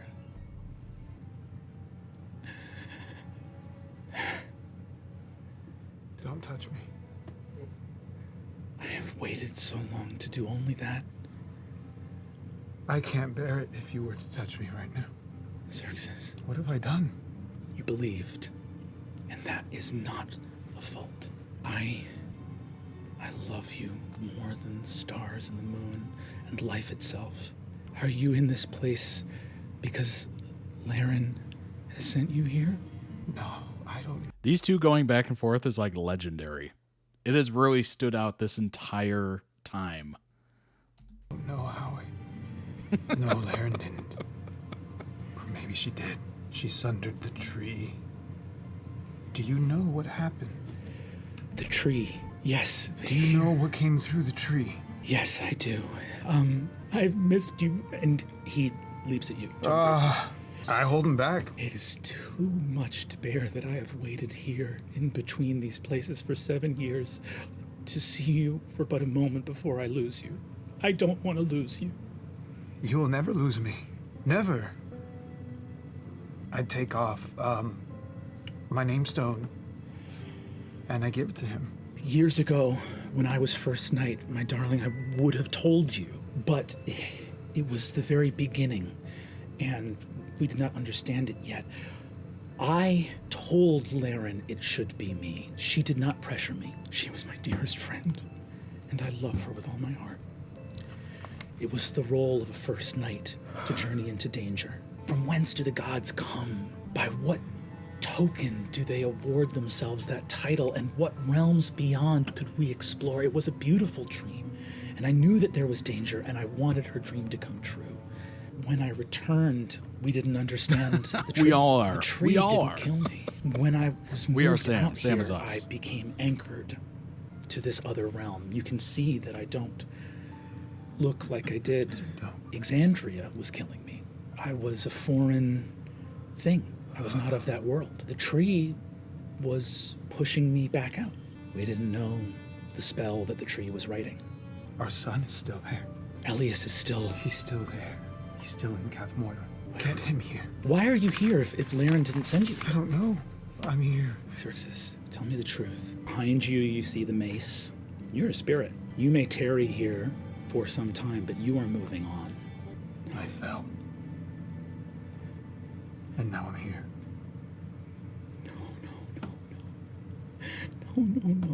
No. I don't know for how much longer, but I feel a pull to another place. Evandrin. There's a way around this. We can just be clever. Let's just figure something out. I haven't been able to find a way back, but now there's two of us here, and we'll find a way. We'll find a way. You know I can't stay here. If you move on to the afterlife, we'll find a way to resurrect you. I need to find a clever way Evandrin. to get back Evandrin, to save stop, Elias. stop. And if I save Elias... Yes, save Elias. Save him. There have been times Right. where I could see through Tempest's eyes, and I saw you wield that power. Earlier this night, there is a place beyond the stars that your heart alone can reach, and I have known it of you since the first day we met. Is that where you want me to go? Yes, you can go. If you have been struck down, if you have been killed, we'll find a way. There are resurrections. Listen to me. Okay. I believe in my heart that you will find a way. I know you will. But you know me. And I know what I believe is true. And I will never give up. The age of Arcanum is dead. What comes next? We don't have to accept it. I don't accept it. I start to reach for the mace. Find a way, Evandrin. And if that place up there amongst the stars is where I belong, then I will end up there. If Elias is to be saved, then you know what must be done. If any of them are to be saved, then I know what must be done. Your hand grasps the mace. What follows the age of Arcanum eventually must be the age of salvation. And I grab it with all of my strength. Your gleaming armor is charred with flame beyond recognition. Your skull begins to split as two curling ram's horns move from your skull. Evandrin looks and goes, Xerxes, no! Xerxes! You know the bargain you have struck by accepting this power. He looks. Moving through fire, you are not burned, because the devil wants his followers to hurt, and you're not hurting, because from the stars themselves, a love as profound as any that Exandria has ever known surrounds you. I don't know how deeply you have sacrificed to do what must be done, but I know this. There is no God that strides this world that I worship more than I worship your heart. There is a power beyond the stars that you alone could find, and though you may be his by working of foul magic, I vow this. I bear your writing a whole name. fanfic. I bear it on this stone, and one day I will bring you home. You arrive back in the chamber. Stop! Laren, immediately on the screen, you see Xerxes curling ram's horns, charred armor, wielding a mace, no shield. Vespin Chloris is in this chamber, who wheels around to see you and goes, sees a fellow fiend. Leave this place. This is now under my control. I'm gonna use my channel divinity. Okay. It gives me a +5. So emanating from me. Yeah. Emanating. Godless no more. Yeah. Yo, Dweomer, my homie. Yeah. Maybe works a little different. Can I use her like a bit of an intercom? Sure. I think I've yelled through her at people. Sure, when I've sure, left her in yeah, charge. absolutely. What have you become?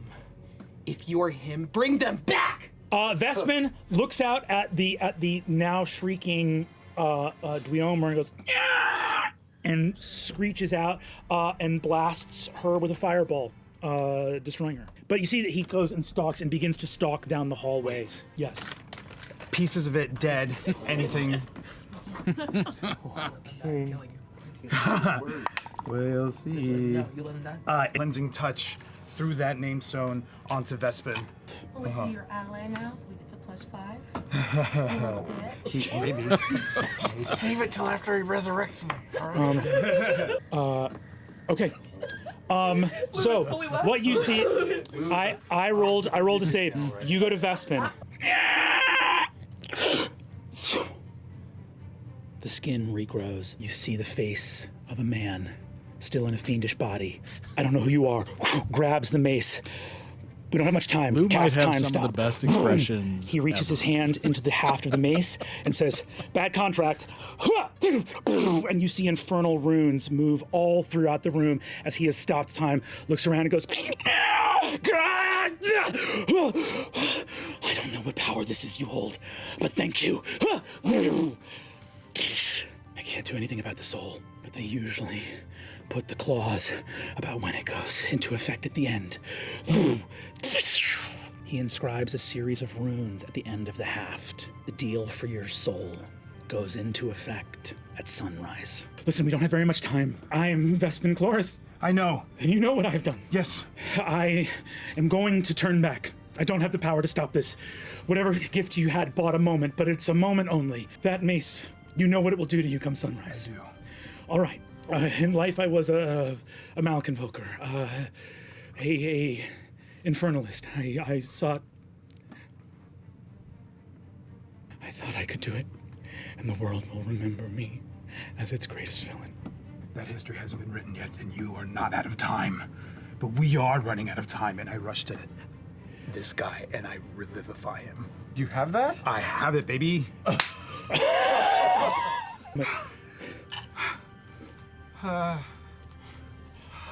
What's happening? However, You got horns. I will say this. Loquacious. Loquacious, it's me. It's Xerxes. It's Xerxes. There's not enough time to explain, but we have friends that are down. Loquacious holds raw ether in Do I his know hand. what it is? That's the one thing I that take saved it. the spell. I take it, and I rush to Paisha, and I cast Revivify on her. That should never have happened.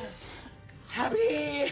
You do not have much time left, but listen, you know of what the Lord of the Hells spoke. The one of you. You have precious little time. If there's anything you must ask me it now before I go. I will try to fling myself somewhere else in the city far from here, but I will come back. I cannot stay like this. How do we save the city? There is no. They are here. The They're tree here. is destroyed. They are here. The woman, the first one, the one who warned you first, the Hall of Prophecy. We'll go there. I rush to Nidus, and I He lay on dimension hands. doors and says, "Do not bother with my name. In the darkness I saw my name would be destroyed. And I asked beyond all things not to be forgotten. And I know the Lord of the Hells will see that wish granted." I thought,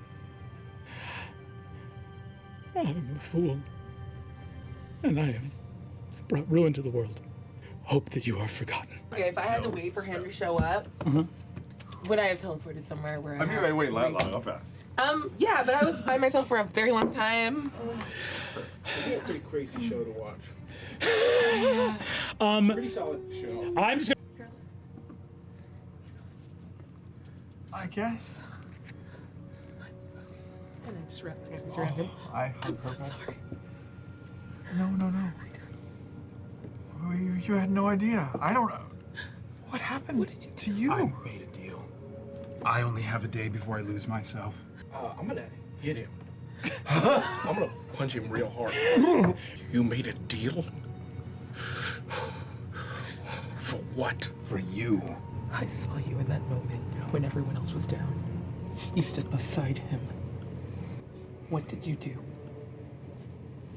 Don't look away from me. The city is burning. The city is burning, and he's here. I played a part in him We both coming. We all did. Well, not all of us. Vespin. We can this fix this. clear-headed Vespin said that we need to go to the Oracle. Then why are Then we let's waiting go. here? Well, not all of us, I guess. Are we sure?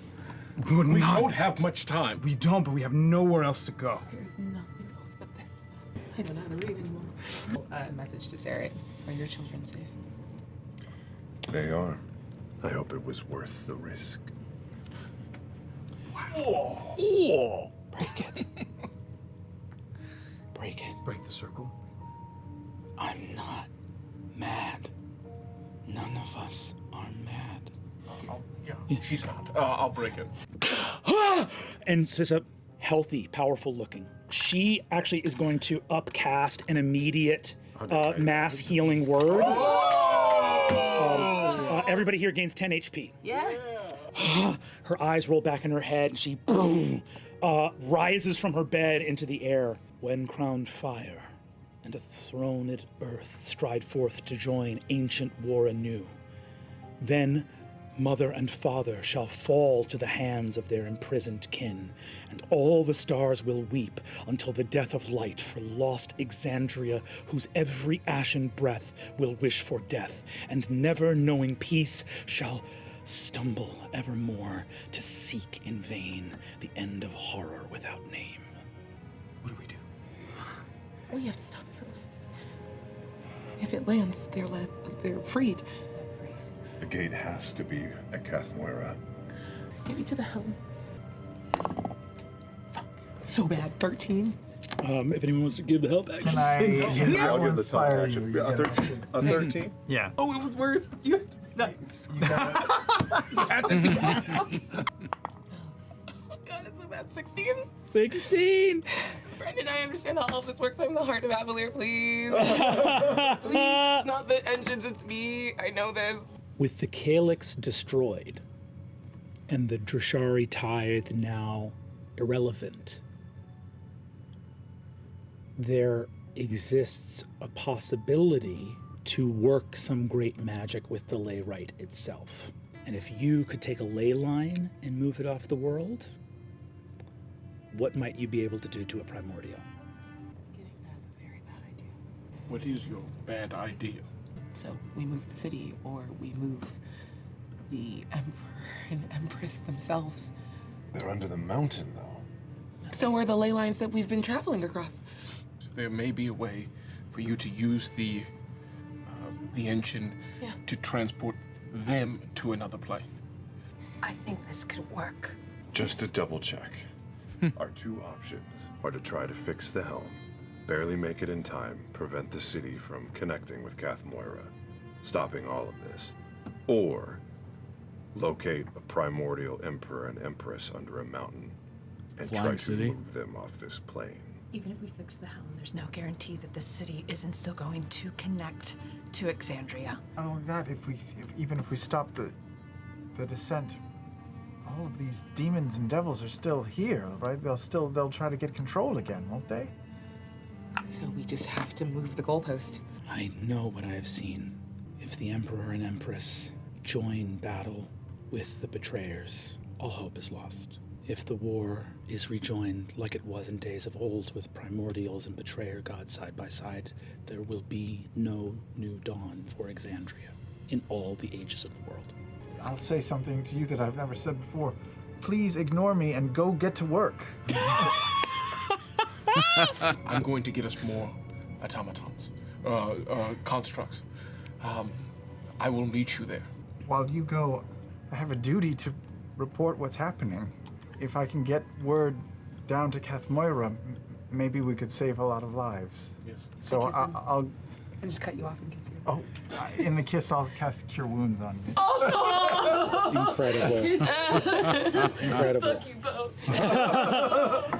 Oh, I can do it at higher levels. Yes, thank you. I was about to be like, damn. No, it's just for Oh, first level. It's not the best. You get another point. Another one. There it is. Okay. Look at tongue in there. Summoning of the dragon again. We don't have time to shut the fuck up. I am the last dragon of Avalier, and you will do as I command. As you say. That's right. That's the fuck I say. Oh, shit. Yes. I'm hopping Hop on. astride. Okay, what do I hold on to? Me. I stop you, and all you see is me just hold your face, and then just kiss you on your forehead. I forgive you for anything that you think you've done. I forgive you, and so does Evandrin. And I leave. I push the locket into his hands. Sarah, where did you send your children? To be with their mother. Where is that? I don't know. How old is young Maya now? 14. What a lovely age. I walk to my great-grandfather's statue. I'm going to see my son. He looks different. I follow Xerxes. Fire spreads. The ring of brass has precious little time. Let us all hope that they may do as they have so often done for their city. I stabbeth thee! I am stabbed. Any last word? Oh, most cruel treachery! Fate inspires in as it twists the knife and severs the golden threads that brought me to this tragic end. Thus die I, alone. Thus. Yes. Now that one was on camera for sure. What I said before. Scablamity, and earlier at the top of the episode, Santa orgy. That's snitch behavior. Ho. Just walk up to the base of his statue. Hello, grandfather. Happy replenishment. The acting was on point. I saw the choice that you made, and henceforth an entire civilization of people have been implicated in your decision. And the Galdrashari could have been more forthcoming. They should have shared their knowledge. But it seems these selfish choices have been reverberating through all of us. Grandfather, I have dedicated my entire life to Avalier. I bore no children. I took no spouse. Only the umbilical connection that I have to this city and the legacy of the Borcos. And the cycle of selfishness. I do not know if we will ever be rid of it, but I hope I can do my part in ending it here, for now, for Avalier. And I'm going to levitate up the city, the replica he's holding of Avalier. How big is it? 20 feet wide. I take the library, and I take my sphere of power that I have inscripted, every scroll, every text, every memory of mine, every conversation, every backhand deal, every happy memory that I have possessed in my power. And I take both of them in my hand. I cast teleport to Maya, Sarad's children. We have heard Pesha speak often of her grandfather, and we have never heard her speak of her parents. A silence deep and profound. Do you think your memories of them are in that orb, or were they taken away? And if they were taken away, do you think they were taken away by you yourself or by your grandfather when he was alive? Where is he going with this? There wasn't even a second when considering Paisha's backstory that I thought or considered her parents. I figured, if anything, they dedicated their life to Avalier just as she did, and... As the orb leaves, teleporting away from you, a young girl looking at the face of an old and bitter Emir the Bold. Granddaughter, where your mother and father failed, you will succeed. I know it. In my heart to be true. It will be easier, I think, for us both to forget. Don't you? And here you see twinge in his eye. The dream of Avalier needs to be perfect. As before the teleport spell completes, I reach out, almost wanting to get it back.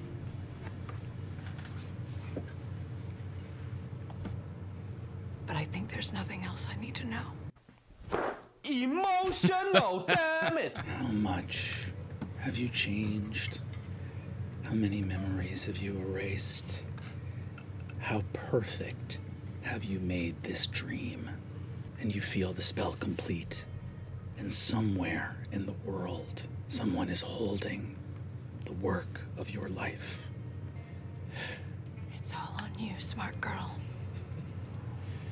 And Loris of the Weaver's Mask steps through. Archmage Porco begins to descend the staircase. What the hell are you doing here? You speak quite boldly. What happens in the city? There's word of chaos and ruin. Go fuck yourself, Loris. And I walk past him. Do you deny me my right?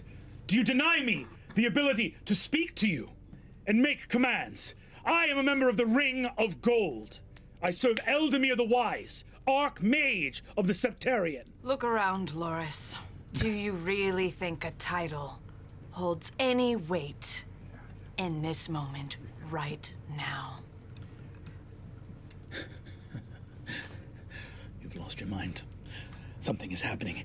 You've lost your mind. He rushes from this place. Appearing at the top of the staircase, looking confused, is Eldamir the Wise. That was such a good acting job by Brennan. Of someone who's just Eldamir, incredulous. I'm like, afraid I have lost failed her you mind. this day. As Meanwhile, has they're Loris, realizing- as has many a mage here in Avalier. Oh dear. Oh no. The city. It's all right. My sweet young girl, it's all right. We must have the Herald inform the citizenry. He's already on it. He's going to tell them to divert their spell energy into the etheric net to preserve the city. Eldamir, the Herald has always had Avalier's best intentions at heart. He'll know exactly what to say. Very good. We must hurry. I will tell the Golden Scythe we need as many of their ships as possible to transport the effects of the Septarian from the city at once. You will die tonight. A traitor. And not just to Avalier, but yourself. He gazes at you, one eye, the other covered in Of the course, darkness right. His half mask. Trying to hold on to that power. I will live to see tomorrow. And I cannot say the same for you. Motherfucker! Bind him to the death! I would do it. I would do it if I wasn't busy. Yeah, got shit to do. The petty shit. Petty shit.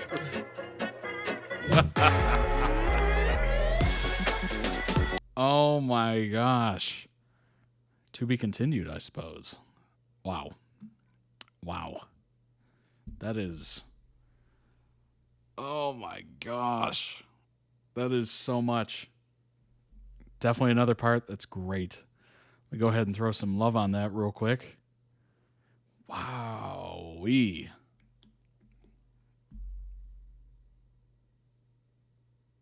Yeah, I mean, I've said it before and I'll say it again. That crossover with Brennan and some folks at D20 and Critical Role, like, that is so good. It's like having an Avengers assemble. You know what I mean? Like, it's just, it is so awe-inspiring to see story and lore be, like, made up in and acted out on the spot. Like, that is very impressive. Extremely impressive.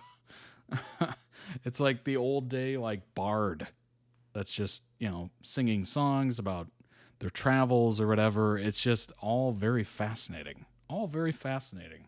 Or like how history was not written down for the longest time. It was performed. It was like told. Like, that is just incredible.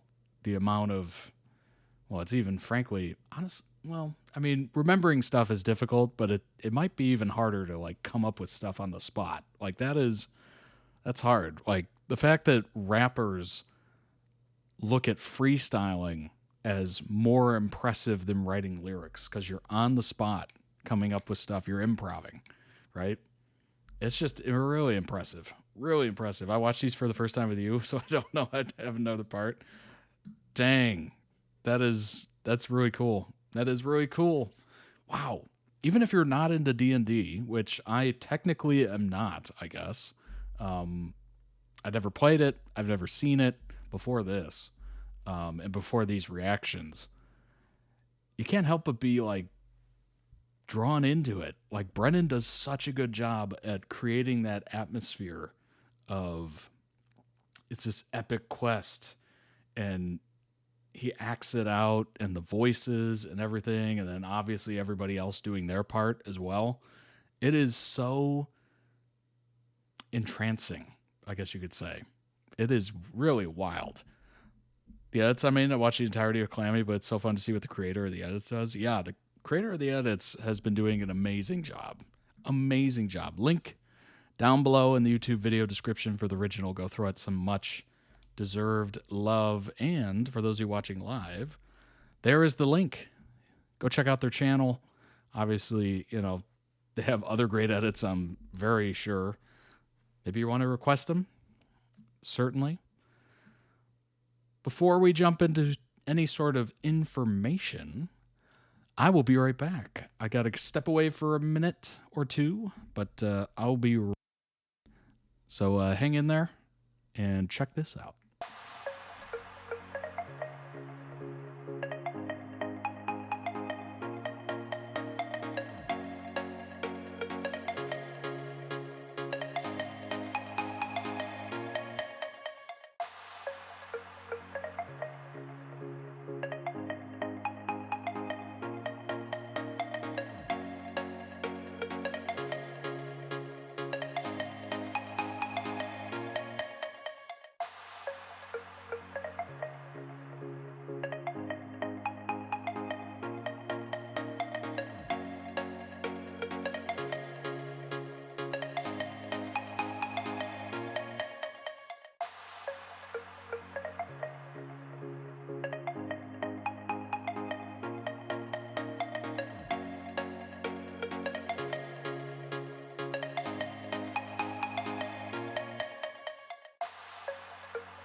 All right, hopefully you had time to step away and do something. Take care of business, whatever you need to do.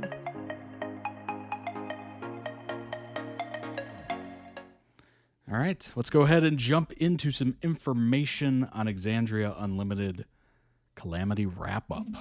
Wrap-Up. Special episode produced by Critical Role, of course.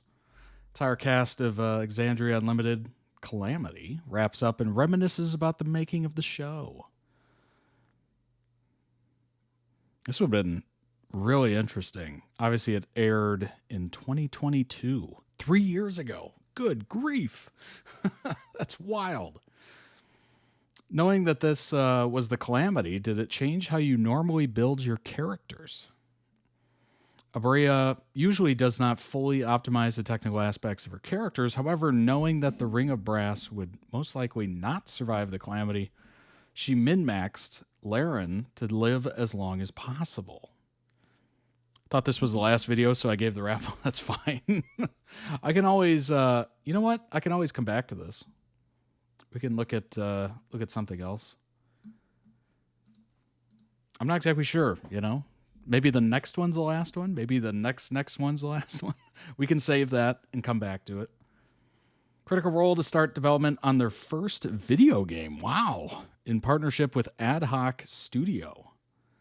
Critical Role is collaborating on Ad Hoc's forthcoming Dispatch title, due out later this year. This person's also named Todd. This just came out a couple weeks ago, apparently. About a month. Very cool. A video game set in Critical Role's role-playing game world of Exandria is one step closer to reality, but it'll still be a few years before it sees the light of day. I wonder if they're lending their voices to it. I'm assuming they would, right? Critical Role is teaming up with LA-based indie game studio, Ad Hoc Studio, on multiple projects, including the official development of the D&D-inspired company's first ever video game. It should be fine. I don't know how long the creator will take to make the last part. It's been a month already, so... Oh, gotcha. In addition to the Exandria set game, Critical Role is partnering with Ad Hoc Studio on the highly anticipated video game Dispatch, which will include future brands development inclusive of an animated series, merchandise, and tabletop gaming. Wow. Very neat. I wonder what they've put out. Let's go ahead and check that out real quick. See if we recognize anything, or if I recognize anything.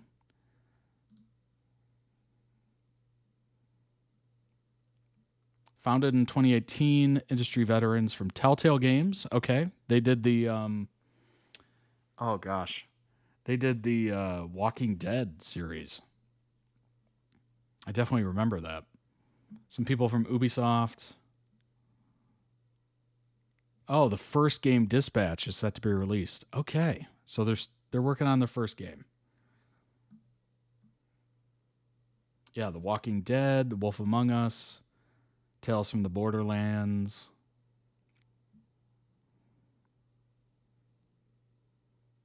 I wonder when they started on that. Ad Hoc announced their first original title, Dispatch, at the Game Awards 2024. Follows former superhero Robert Robertson, voiced by actor Aaron Paul. Wow. Game's voice cast also includes Jeffrey Wright, Laura Bailey, and Matt Mercer. Oh, okay. Okay. It's actually been a lifetime since I gave these articles, and now we have so much news, but I don't want to spoil the news because I made a doc for the next requested video. No worries at all. I'm glad there's been news. That's good. Originally supposed to be a live-action project inspired by ESPN's This Is SportsCenter commercials, but it was scrapped early on due to the pandemic. Later revived as a video game. Very interesting. The fact that it's their first game, I have nothing to really base it on. Oh, here you go. Project Exandria to be announced.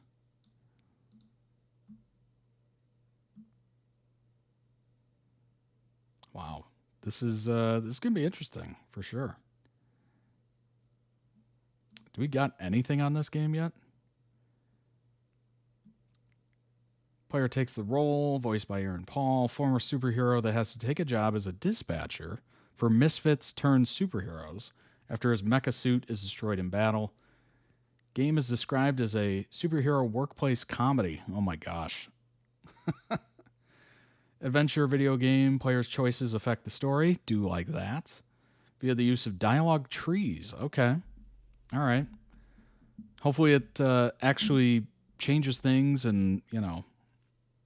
I'm currently playing through Hogwarts. And none of the dialogue trees mean anything. You can literally select anything and it just doesn't affect anything. So it's like, why is there even dialogue trees? Large form of the gameplay consists of navigating a superhero team across the superhero dispatch network. Okay. All right. Sounds kind of interesting. Using Unreal Engine 4, so it'll look pretty dang good. Single player. Interesting. I have to check that out. That'll give us kind of a clue as to what it'll look like. Don't look for any new news about Critical Role. I will not. Super exciting. We've been waiting for a game. Absolutely. I mean, it's been years, and it blends itself well to any sort of fantasy game, whether it's a console, PC, mobile even. Like, I'm surprised there's not even a mobile game at this point. Critical Role's new animated fantasy series gets fall release date, teases guest stars. The Mighty Nine is an adaptation of the Tabletop Troop's second campaign that begins streaming November 19th on Prime Video. That is not far away, folks. Critters everywhere can once again enter the fantasy world of Exandria this fall with the arrival of the Mighty Nine. Announced today during the panel at Comic-Con, Critical Role's second animated series will begin streaming November 19th on Prime Video. Members of the cast and media company that comprise of Critical Role took the stage to reveal the show's upcoming release. And a first ever look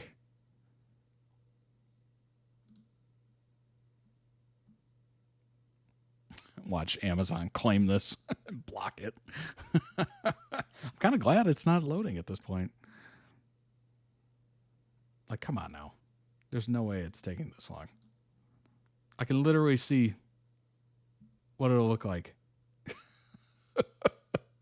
Oh my gosh. An error occurred. Video jumps.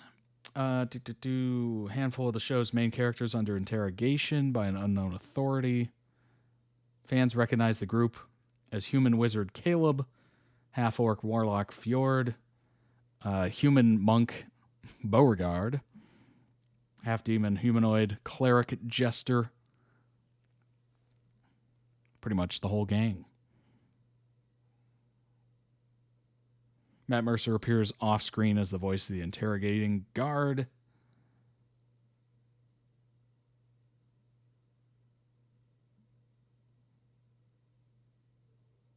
Interesting. Multiple guest stars have been announced for the show's first season, including Mark Strong, 9 Perfect Strangers, Alan Cumming, The Traitors, definitely know Alan, Anika Rose, Princess and the Frog, Ming Wen, The Mandalorian. Very cool. Wait, singer Tim McGraw. What? He's doing voices? Interesting. Very interesting. News ruined for you? Well, it happens. It happens. November 19th, Prime Video, so check that out. I love how the video just completely threw a tantrum. Players were not limited by Brendan Lee Mulligan on the quality or the quantity of their magical items. Feeling like this opportunity could be unstoppably abused, Sam picked only 2 weak items: the Wand of Smiles and the Ring of Protection. Both Lou and Sam were initially planning to be solely bards, but later flavored their characters with multi-class options. The Warlock multi-class for Loquacious fit nicely with the Sealy Court connection and Fern's backstory. But it was the first time Sam was multi-classed. Interesting.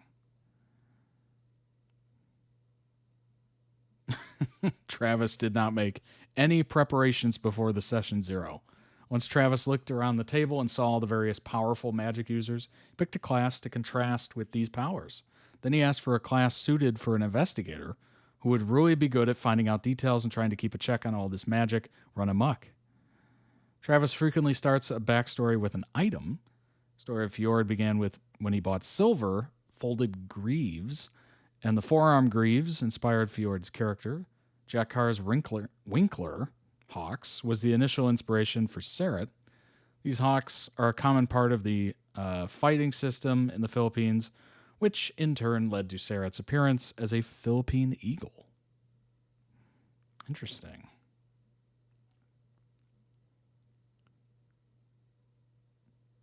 Oh, so people were asking questions on Twitter/X. That's cool. Sarah and Rain's relationship was not good during the events of the show, and they had to split up. His perception and great deduction skills were hyper-focused on his work, not on the children and Rain. She was moving on with her life elsewhere. What inspired your decisions to make characters who had children, despite knowing that you were telling an apocalyptic story? Kind of adds another wrinkle to it, doesn't it? Travis wanted to develop family relationship drama because, in an unusual way, the story of Exandria Unlimited Calamity took place at home, where the protagonists have kids, spouses, hopes, dreams, etc. Decision made the story more complicated and forced Sarah to work on two fronts during the rapidly expanding chaos: his duties as a site warden and his children. And I would say that back and forth between Brennan and Travis was phenomenal. Phenomenal. Like, if they didn't exist, if there was no children, I don't think it would have been as good, honestly. Lewis doesn't have kids, but he's fascinated by the parent-child relationship and loves to imagine himself being a parent. In a similar way, his character, Xerxes, and the betrayer gods imagined having children of their own who were not entirely theirs. Abria and Sam discussed whether they would have children, but quickly abandoned the idea. Interesting. According to Brennan, when Avendron died and vacated his occupation as the first knight of Avalier, Xerxes was pressured to succeed him, being the only suitable option for the position. This was the main reason why he left Keth Moira and his son Elias for Avalier.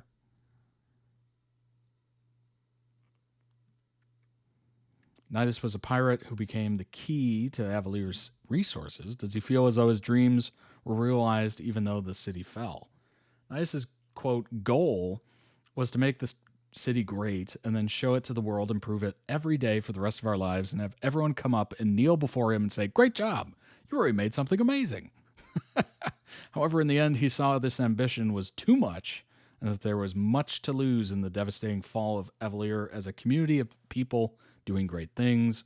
When Laren cast Blight on the Tree of Names, it made him realize the importance of the prophecy he had heard. You know what? Since this isn't the full ending, I'll stop there and we can go over the rest of it because we're about halfway done with this. We'll go over the rest of it when we do watch the final edit, whenever that may be. Hopefully it's soon. It's been a month, apparently. But yeah, looking forward to it. Good grief. Brennan kind of went all out for this. To be fair, I've never seen a lot of real scenes of Brennan doing that other than D20 edits that kind of cut. Like, this is like the full context and everything kind of going on. So I get to see a little bit more interactions and story building and all that stuff. And it's been very good. It's been very good. He's good. He's real good. There'll be other requests for crit roll, but it's not Calamity. I hope it won't. No, it should be fine. Hopefully. That's going to be amazing. It's going to be amazing. I'm looking forward to it. I hope everyone is as well. Let's go ahead and jump into the next one, shall we? The next one is Dan and Phil finally telling the truth. I have no idea what this is. Seems like clickbait, but you never know. You never know. We don't have a lot of information, a lot of new information on Dan and Phil, so that'll be kind of quick to go through. Then, again, just programming note, we'll have Stray Kids to wrap up the stream. So let's go ahead and jump into this. Dan and Phil finally tell the truth. They say, "We have a lot of things to tell you. After watching this, you can never unlearn what you heard." Oh, boy. Oh, boy. This came out 2 years ago, by the way. Coming up on Dystopia Daily. I'll tell you what they want. They want the truth. So you don't like legal drama? You can't talk about my medical history. Phil, I know stop what we're doing. lying. Okay. Speaking of liars.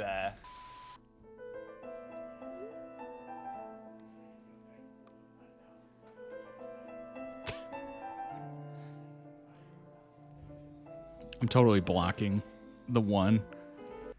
Hey, buddy, are you free this week? You want to come by, be on my new show? I'm finally back. No worries if not, is what it says right here.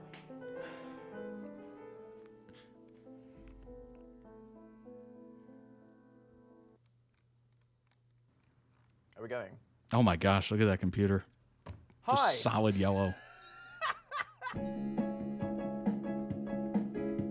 One of the best ways to grow your channel on YouTube is to collaborate. Invite other popular creators onto your platform, transactionally, obviously, in return for appearing on theirs. None of these fucking people know each other or even like each other, but this way you can swap subscribers like sexual diseases. Now, my problem was I don't like people. See, that's where I'm going I have wrong. No interest Okay. in talking to anyone, hanging out with anyone, or frankly doing anything. But that is what this show is all about, forcing me to do the things I hate. Thanks for watching. So I wanted to invite guests from across YouTube and beyond. I described the show and I sent out the invitations across all of my mutual follows, and literally no one replied. Now you might think that I'm fucking joking What? right now. Oh, but you know, you're Dan with all that. You know, stop pretending that you aren't popular, bitch. You have no idea how many people I messaged. The kind of people that I just slid into the DMs for asking for 20 minutes of their time, and not a single fucking person had the time. Or let's be honest, more probably the interest in showing up. Wow. And yet here we are. So That's surprising.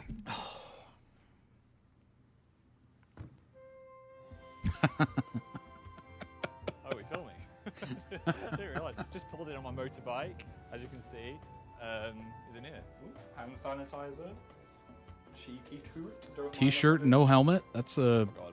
that's a bold move on a motorbike. What is this? Hello? Dan.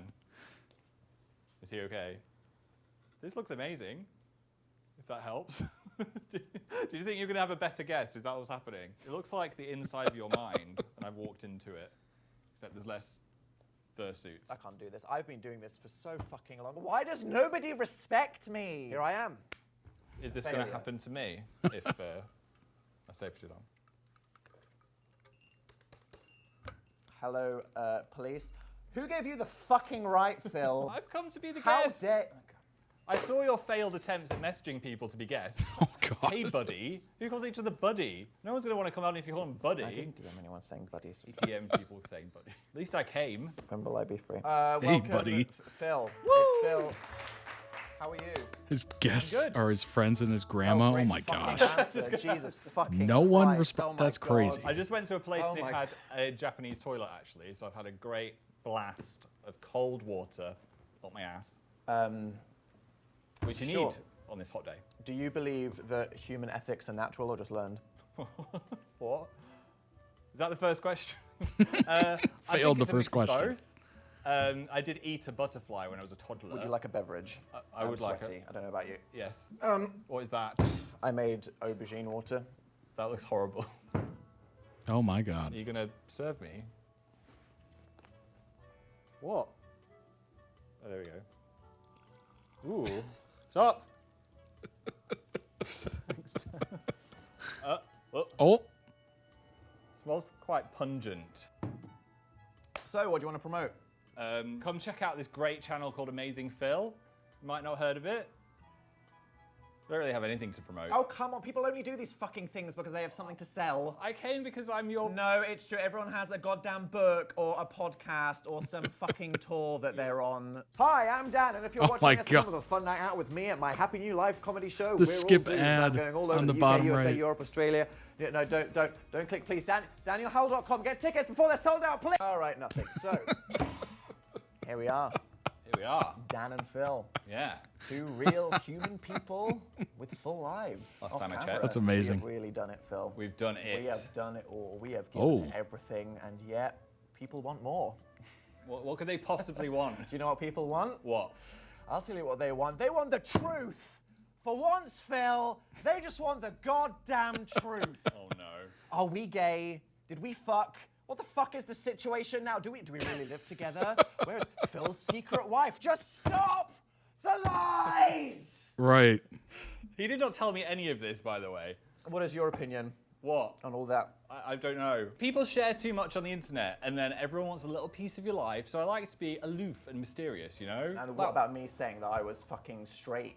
I mean, when you are younger and you're gonna be forced to come out of the closet, aren't you? And then you're telling people you're straight because you're scared of the truth. You're not ready to be your full self yet. You know what I'm saying, Danny? Hey, what Phil isn't saying is you need to mind your fucking business. You know what I'm saying, Danny boy? You have moisture on your ankle. I do. You have visible wetness. I'm wet. Oh. It is time to go to the bespoke activity area. What's that? What is this?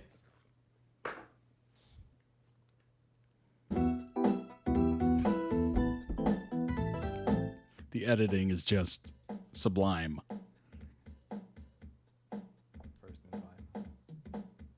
This is literally a fever dream. You were 100% correct. Yes. Wow, this is very bespoke. I'm impressed. Thank you. I like the effort you put into the place. Is that sarcastic? No, that was my genuine voice. Do you know my brother said that'll draw the blood out of your hands? That's Can why it you smells. concentrate Sorry, for one I'm goddamn here. minute? What's happening? Phil. Yes. Are we guilty of committing a sin? A few. The sin of clickbait. Oof. No, I've been so Over good. the years, we've named some videos, some things, and people have clicked on some of these videos. Come on, though. We posted a video titled "We Have Something to Tell You." What the Oh. fuck? We did have something to say. Right. Come on. We had to say, oh, We bought a house. Yeah. That is not what people wanted to hear. They wanted to hear we are sacrificing children and draining their stem cells. No one wants to hear We have that. octoplets. I have an octoplet. What? You can't have. I don't know what I mean. You can't have a single octoplet. You don't want to know what happens to the A rest? single Look, octoplet. I think we are guilty of it. The other only 7 were in the killed way off. Of it actually being what we're talking about in the video, and everyone's just using their This weird guy, imagination this to guy, get into look. what it is. Does this stop being an octuplet when As long as you 7 of them spill die? Some kind of tea that is unexpected that makes up for whatever they clearly thought you were gonna do. Yeah. That's okay. All right, that's And fine. That is exactly what we are about to do here. Oof. Except, I never want to hear anyone accusing us of this again. We are going to go so far beyond into a realm we have heretofore never even attempted to be before that if any of you complain, then I don't know. Okay. Just have to get over it. So what we're doing? Is it a game? You know what we're doing. So I know. prepared for I'm it. just setting it up for the audience so they can just hear. set it up. All right. Phil, I know what stop we're doing. lying. We both know what we're doing. I'm a because liar. We prepared You're a liar. the questions. Okay. I've got a question. Wait. All right. Okay. They're not questions. They're lies. They're truths. The game is called Spill or Kill. Or Phil. No. Why do you always want to call things kill? Can it not be like Or spill Phil. or laugh? This is my Spill or Phil gets a prize. show.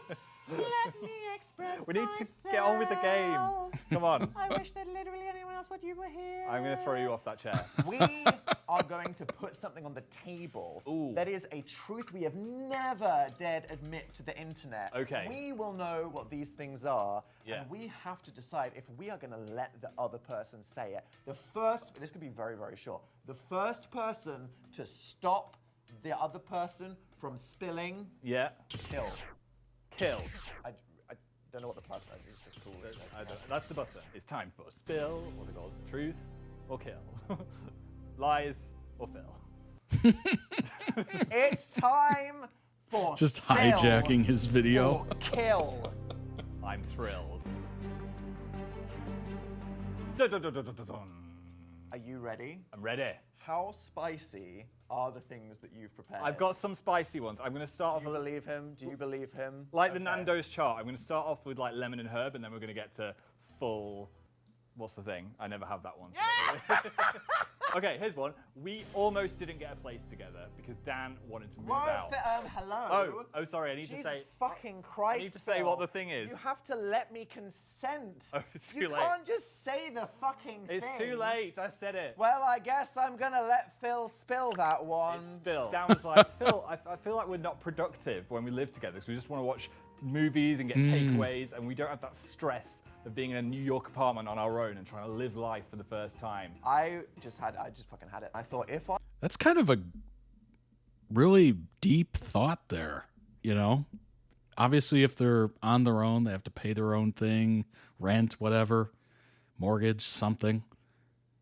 By being together or living in the same place, that kind of takes some of that resource scarcity away, and all of a sudden you just get kind of complacent. Not really complacent if you're driven enough, but it does take a little of the edge off. So it is kind of a deep thought, honestly. If I was just sad and lonely, Yeah. I'd just make more content. It's true. So if anyone has an effing problem, It's my fault. It's your fault. Mm. Yeah. And here we are to this day. But we're still making something now, so that's good. And oh, what that parallel universe could have been. I wouldn't have missed you anyway. Property, I raise you. What? This is a good one for the floor plan stalkers out there. Our last flat in London. Floor plan wasn't real. stalkers. Oof, it was a simulation. no, it was technically real. Okay. I know what you're Am I saying. saying You this? can Am I say saying it. You can say it. We wanted an apartment with 3 bedrooms so we could have a dedicated gaming channel space because I am not filming YouTube videos in my actual bedroom anymore, okay? It's fucking weird. It made me go insane having tripods pointed at my bed. People thought that I was a freaking porn star and then I had to tell them I was a YouTuber. They did, and you secretly okay? were a porn star. That's coming up later. No, it is. I really. So we ended up renting an apartment directly underneath another apartment and just using it to film gaming videos in. It was still in the same apartment complex, so we just called it the apartment. The apartment. I mean, who if needs we who needs knocked the floor a hole plan? through the floor. That is a stripper nice pole. apartment. Yeah. No lie. Well, fireman's pole, not stripper pole. Stripper pole. Slam that cooter down a story onto the floor. Stripping fireman. Exactly. Maybe. People didn't need to know. You don't need to know everything. And it was still an apartment, and that's where we were filming things. Okay. You know who you are. Right, Dan. Yes. I can totally understand that, though. If I were to turn this camera that way, actually, you can see it right there. You see this? Yeah, I'm literally in my bedroom. I'm like circa 2009 Dan and Phil. So, yeah, it's weird. It is very strange. If someone were to walk in here, it'd be very jarring, for sure. I have a fact about the second floor. Literally and your right there. Good word. I've been looking at the dictionary during English language and linguistics. pandemic. Bring over here. Can I do it? Wait, no, Although I will say, in the next space, The second tour it almost won't be didn't happen there. because Dan wanted to cancel It won't be there. So I'm looking forward to that.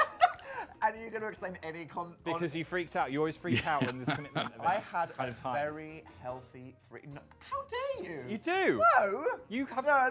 Oi, this is genuinely a sad. I'm sorry. I sad. was secretly gay. Yes. And I thought if I didn't address this before going on a whole world tour, I was going to have a very public meltdown. Ah. And before we committed to it, I went out onto our balcony Yes. with a blanket. I drank an entire bottle of rosé and cried for 2 hours. You did. That wasn't about the I was tour. having a gay panic. The tour was like a representation of the closet, and you wanted to kick it down, but you didn't know what to do because you had to go on tour, and you're like, I want to come out, then you couldn't. Whereas Phil's like, I'll fucking lie to anyone. I don't give a fuck. I wasn't Getting lying. on I that just road. wasn't. I Just wasn't lie ready to your put my face. toes out of the closet. That's fine. Just saying, I haven't drunk. Okay. You haven't had any crying wine moments, Phil. So I don't- just doubt if you ever sold. I don't know how to cry. They just stay inside my head. Oh, okay.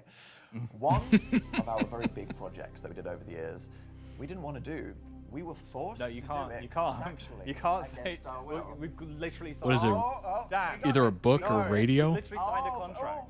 We can't. We can't. Afraid of the spill. No, I'm afraid of going to prison. No, I wouldn't do well in prison. We didn't You sign can't anything. say what it is because we've signed an NDA that says you can't say what it is. Oh, really? So we're both going to have to just swim past that one before you throw yourself into a volcano. It wasn't like a forever NDA. It was. You can't say the thing we were forced to do. Make up your So own I'm guess. sorry. Are we executively lying right now? Yes. Replace it with something wait, else. Phil had a very invasive and slightly inappropriate medical examination. Oh, you can't talk about my medical history. Right. Okay. Look. Right. He literally said, I'm going to expose your medical records.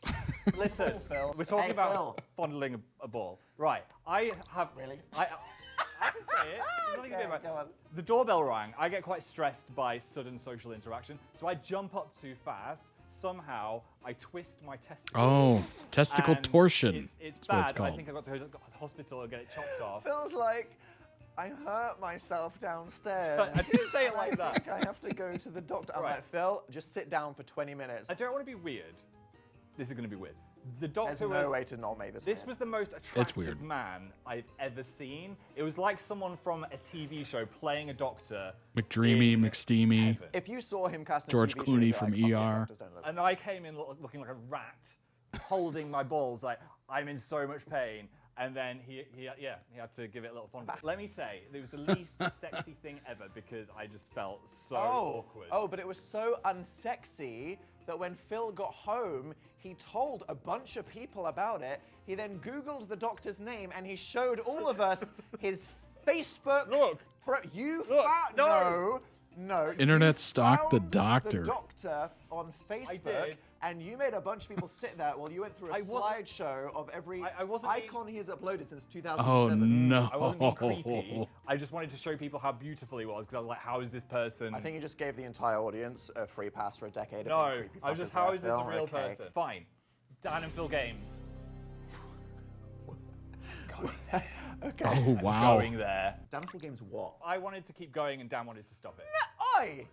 Okay, framing, my friend. I did not. You framed my I testicle. did not want to stop. I Now it's simply turning did into like not a want to battle. continue. Yeah, but we thought... Which is a completely different thing. You said the H word. You said hiatus. And then Hello. Where is sorry, it? Was it the Q word Where or is was it? it the H word, Mr. Reticence? Where is What it? define hiatus? Hiatus? It can be as long as I fucking want. Okay. One Direction might reform one day. They might. Look, the gaming channel took a lot of time, and Yeah. I just didn't want to spend all of that time focusing on that when I could Rip do Liam. other things. So I No. said I just want to take a pause. Yeah. And if I get to a point in my life where I decide I want to unpause, I can unpause, okay? I don't think it has to be so specific. I think we could just like pop in and out, and it doesn't have to be such a thing every time, you know? Okay, do you want us to just upload one Sims video a year? Maybe, Okay. or 6 videos. We'll see about that. I think we could. What a cock tease. So you don't like legal drama? No. What Stop happened, what happened in the restaurant in Zurich, Phil?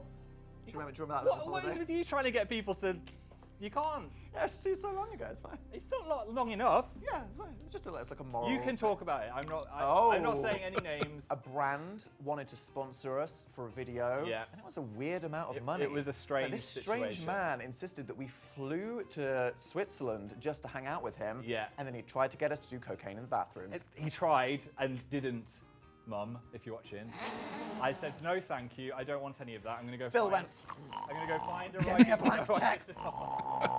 We actually said thanks, We but actually no just thanks. left. I'm gonna go look at some scenery. Yeah, In we my went, right sorry, jet lag, bye. Bye. And then that was it, took the money and went. Fine. We didn't do it. The crotch incident wild. with you. What the Crotch. I've had a long life. You can't just say the crotch incident. This is a funny and one. You think won't I'm cancel it. expecting- We, for a time, tried to get a personal trainer. Dan wore some very tight shorts. Phil is because he was a just very attractive man. spilling. This is it, Phil. Listen. Look, people want scandalous tea spilling. They don't just want everyday. You did a squat. Cringe core memories. You did a squat and ripped your full shorts out from the front. Not the back. It wasn't ass that you That's were kind of funny.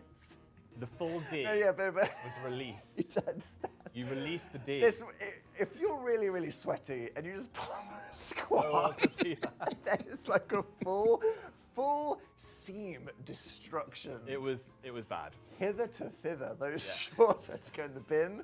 And rather than laughing He had to put his about mind in the bin. he didn't even. He tried to look like he didn't notice, and we all Everyone knew, saw. exactly what happened. And that is now Everyone the core saw. memory I wake up to every Oh, single day. no. We need someone to lose this game. What? Oh, come on. Phil. What? Phil the Goody Two Shoes. Phil's got this brand. He's the amazing Phil. He never So swears. But I know what you Embarrassing. in Prague. No, my mum is watching this. Mum, you can't watch this anymore. Oh, no, Phil. Stop. Keep watching, Mum. It's right there, No, Phil. okay, fine, you can say it, but I'm going to clarify. Phil went on a messy night out in Prague. He got very drunk until 3 a.m. He got with a girl and he smoked a cigarette! Oh my god. No, this is the thing. Right, the girl... Phil! I mean, the fact that I was... Apologise the fact that I was... to your mother. You have amounted to nothing. Your whole brand has just fucking imploded because you didn't want to lose a little game. The fact you didn't want to lose a little game. The in fact that I bespoke was activity area. kissing a girl shows That's that no one I gives was a fuck. in a strange headspace. She put it Whoa, in my whoa. mouth, the cigarette, and I didn't realize what was happening until What else my friend came over and was like, "Phil, what are you doing?" And I was like, "What? I didn't know she put that in my mouth." And then that's the only ever time I've done it, and I feel bad. I've got the guilt. I've got that guilt. I need to move on. I've got more. You've got more. Yeah, I feel like I'm going to win. I feel like no, that's enough. He are just got not close. competing at the same level I You am. hate Animal Crossing. Sorry. You hate no, it. that's You hate it. you. Do you understand the game we're Right. playing? You have to hint at the thing. You don't just You say said- the thing. I swear you've said on the internet, I love Animal Crossing, and you hate it. You think it's rubbish. You hate it. Please don't come for me. Look. You finished your island, and then they were asking you for an item or something. You just went, F this, and then deleted it. Can you stop with the fucking synchronized twirling cameras? There's a lot of things in life shaking. that you just don't admit to because it's simply not worth the entirety of the internet fucking hating No. you forever. Those So, animals, yes. they loved it on the I island. told you all that I love Animal Crossing. And I simply don't care for it, okay? It's too overwhelming. I don't like a game with infinite freedom. And when I realized, right, let's get this island popping, and I had to wait up to an infinite amount of time to just get the fucking wallpaper I wanted or cheat, I don't have fucking time for that. Let me just fucking make the island look nice. Think I'm gonna log into this shit every single day, just go, ooh, the toilet I waited for is here. Danny, I don't care. you deleted the I animals. don't care. You could have just left them to The live in island is dead. You could have left them to And live in I the will cartridge. play the next one and I will post 2 memes about it. I'll get that fucking engagement and I will tell you that I like it. All right. I love how Phil's just like, spill, spill, spill. Oh my gosh. Honestly, I have no idea how Animal Crossing even works. I know it's popular. I've seen bits and pieces of it, but I had no idea there was like some time delay for certain things.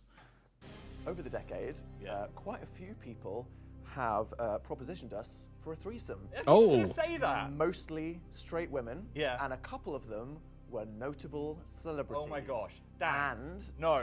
Dan, you you can't say the person. Well, I can't. Are you actually going to say who it is? I know that one of them really just wouldn't care. Oh my god, no, I know they that would. one of them is off the grid. These did not happen, by the way. You're saying it, they. And here's the tickler. What? Do any of you believe us anymore? Is this clickbait? I don't trust This you. man You're crumbling gonna right in front of you? No. Yes! I wasn't gonna fucking say it. you swept the legal problem under the sweating rug. so you fuck- much. I'm such an impy mood today. I felt like you were just going to say something you shouldn't. Feels good to win. Oh. Feels good to win. I don't want to play that game ever again. I feel like we all learned something I feel today. sick and I feel clean. I feel good about myself. Honestly, I feel like I have nothing to hide. I have nothing to lose, and I don't want to see another complaint from any of you ever again. Oh my god. I feel like I love how this- really didn't lose much from this because This one video is like them just teasing the question that's on everyone's mind or a lot of people's minds. Some people have moved on. They're not thinking about it. But just the people that are harping about it, this whole video is just to make them upset. because I didn't have much further to pull. Except for those animals that got deleted off your island. All right. Well, Phil, That was horrible. thank you for joining Wait. me. I got you a present. You got me a... Just something to add to your decor. What do you think? Do you think it's funny? It misses you. Look around you, Phil. I mean, I think it goes. Immaculately It goes with the theme. created space. Take him, love him. Okay. Stroke him. Well, as you were a guest, I'm going to let everyone do this. Everyone that's just you. You get to take one thing home. I'm going to take a single black rose. There we go. The first ever guest on Dystopia Daily. I'm never coming back. Well done. Thank you, Phil. Done? Are we done? I'm just going to leave.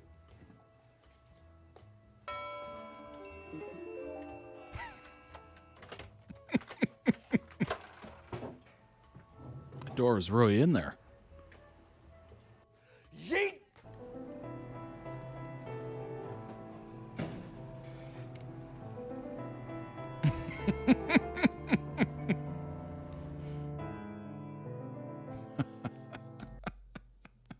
Oh my gosh. That was great. That was great. That was definitely a fever dream. Oh my gosh. I can't believe that nobody responded. Like, that's crazy. It's crazy to me. But honestly, when the cards are down and you just can't find anybody else, Phil is there. Phil is there. Throw that a like. I am not used to that animation yet. Look at that thing. That is very interesting.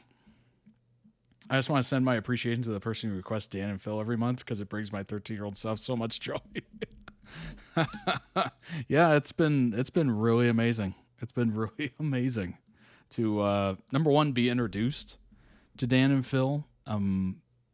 Like I said before, first time I ever saw them was on the React channel. It was the Try Guys. It was the Fine Brothers React channel, and they did like this YouTuber React or something series where they would bring in a bunch of YouTubers at like at a VidCon or whatever.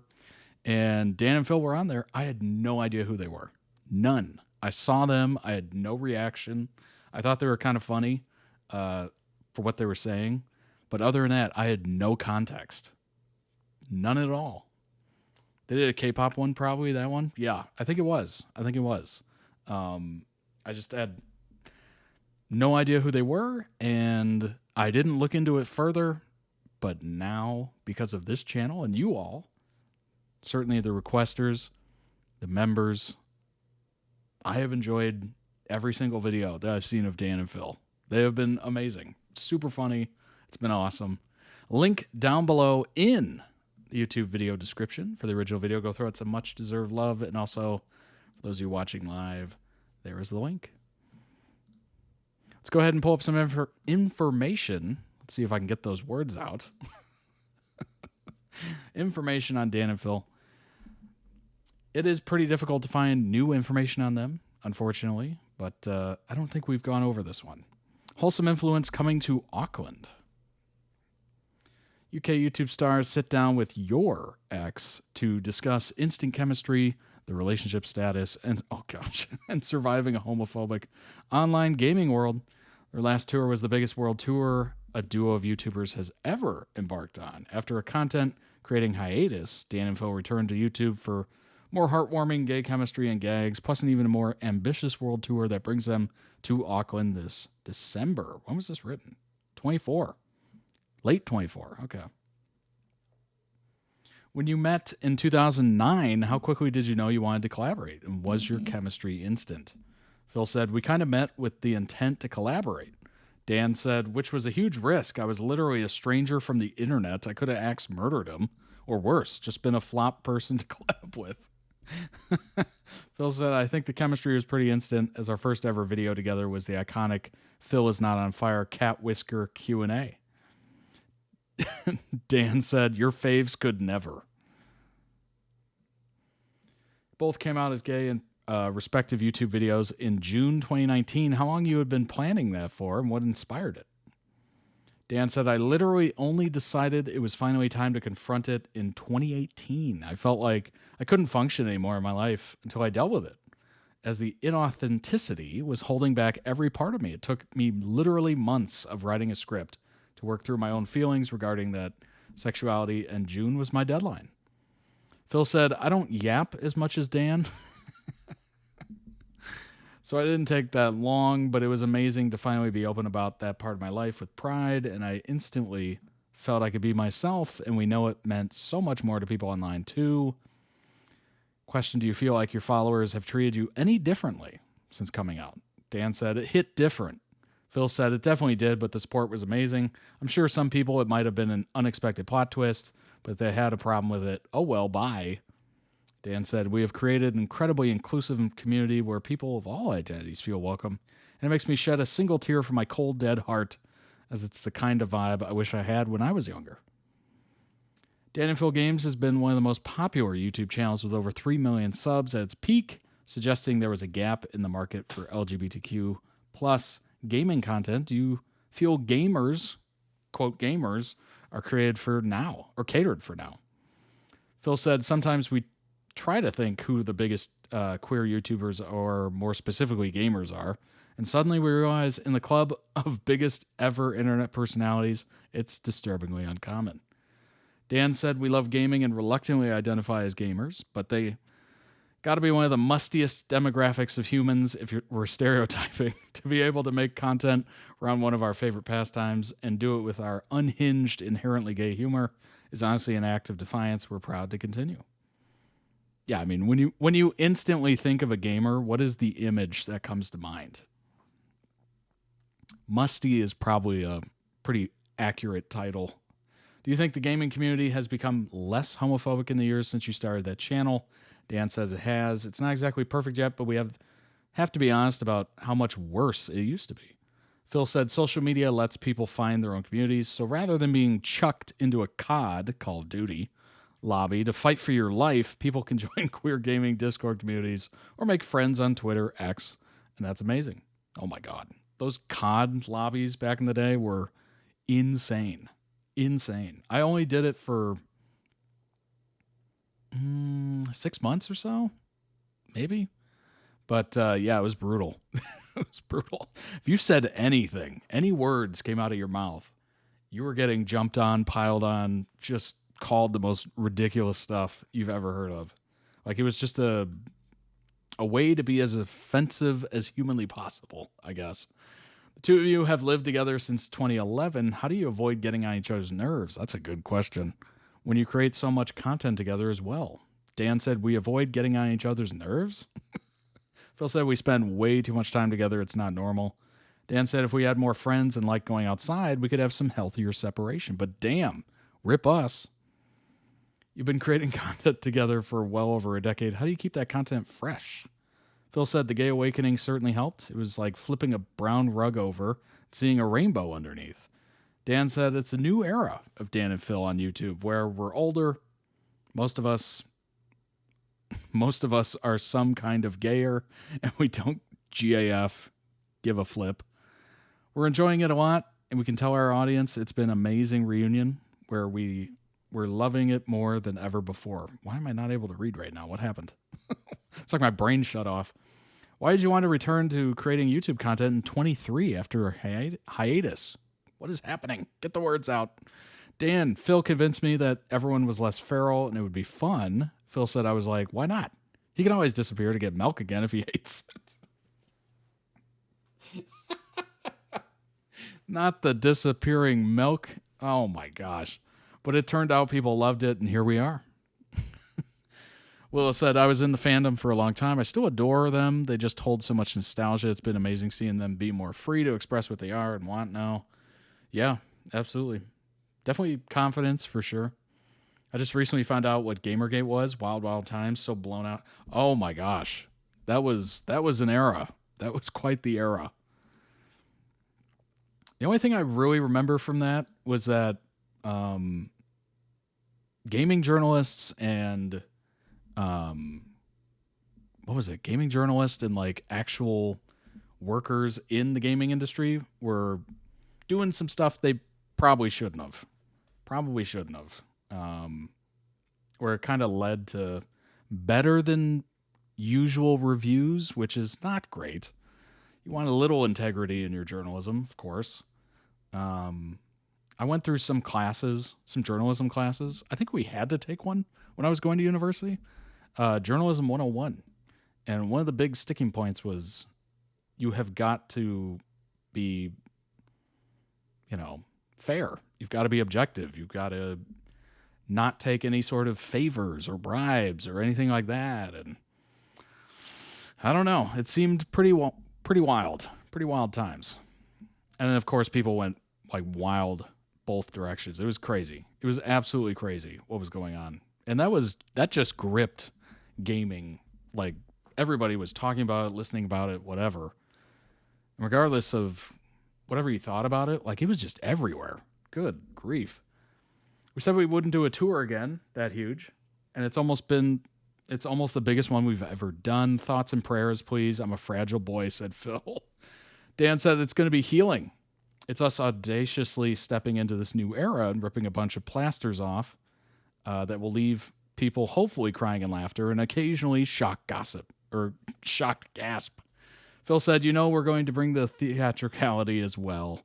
There's lots of surprises, as well as audience involvement and a healthy roast of the internet. Aside from your YouTube videos, you have had groundbreaking success as authors, radio hosts, comedy tours. Has that been a shock? And how do you process that success without going to your respective heads? Dan said, internet comment sections will always do a good job of bringing you down a peg. Thankfully, I'm also very talented at doing that myself. Oh, that's funny. Phil said, very wholesome, Dan. Thanks. We're extremely grateful that so many people get joy from laughing along with us and find our community a hilarious and accepting place to be. As long as we love doing it and there's an audience that asks for more, we will be here. You previously suggested that the two of you were once romantically involved. Oh my gosh. End of the interview, they went for it. End of the interview. You know what? If you're going to ask that question, save it for the last one. That way they have, the ability to walk away. But not confirmed if you still are. Would you like to give us an update on your respective dating statuses? Dan said, no, mind your business. Phil said, Dan means we have a right to personal life privacy in every way. We're here to entertain, not be reality stars. Thanks. That's a great way. Phil handled that very well. Dan as well. Just more, direct. But Phil, that was a great answer. Wow. Here to entertain, not be reality stars. Wow, that was well done. Well frickin' done there. Our favorite moments from Phil is Not on Fire 9. Let's arm wrestle. Could there be any better way for the pair to kick off Phil is Not on Fire 9 than the arm wrestling match? Well, probably, considering they're not the biggest fans of exercise, but it happened. It was spectacular. Who won? We don't want to spoil anything, but let's just say it was exactly who you'd expect. Yes, it was Dan. Sorry, Phil. Stranger things have happened. We didn't know what to expect when the pair started their reenactment of Stranger Things, but we can say now that Dan's impression has left us with nightmares. From Phil's reaction, good grief, look at Phil's face. We'd say he's going to be having the same one as us. Do the crab walk. Dan knew Phil was doing the crab walk up the stairs was going to be a bad idea. But would Phil listen? Of course not. And guess what? Dan and us expected that what Dan and us expected to happen did. Poor Phil. Hopefully next time he'll listen to Dan. LOLing for days. Obviously the cat whiskers came back. Who else would think Phil would imitate when asked to do so? This was without a doubt the funniest part of the whole video, and we nearly died from laughter. Poor Dan, no matter how much he tries, he just can't escape his old videos. It's a tie. Get it? Because the two had a tying race. We're so funny sometimes.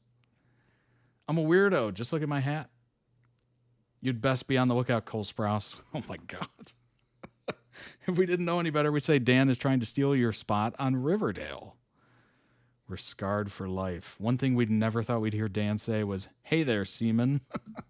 Want to inspect my gills? And now that we have, we wish we could turn back the clocks to when we hadn't. Shiver. OMG. There's nothing we love more than seeing the selfies our faves are too embarrassed to show. When Phil's was definitely worth a laugh or two, we definitely say Dan's is 100 times worse.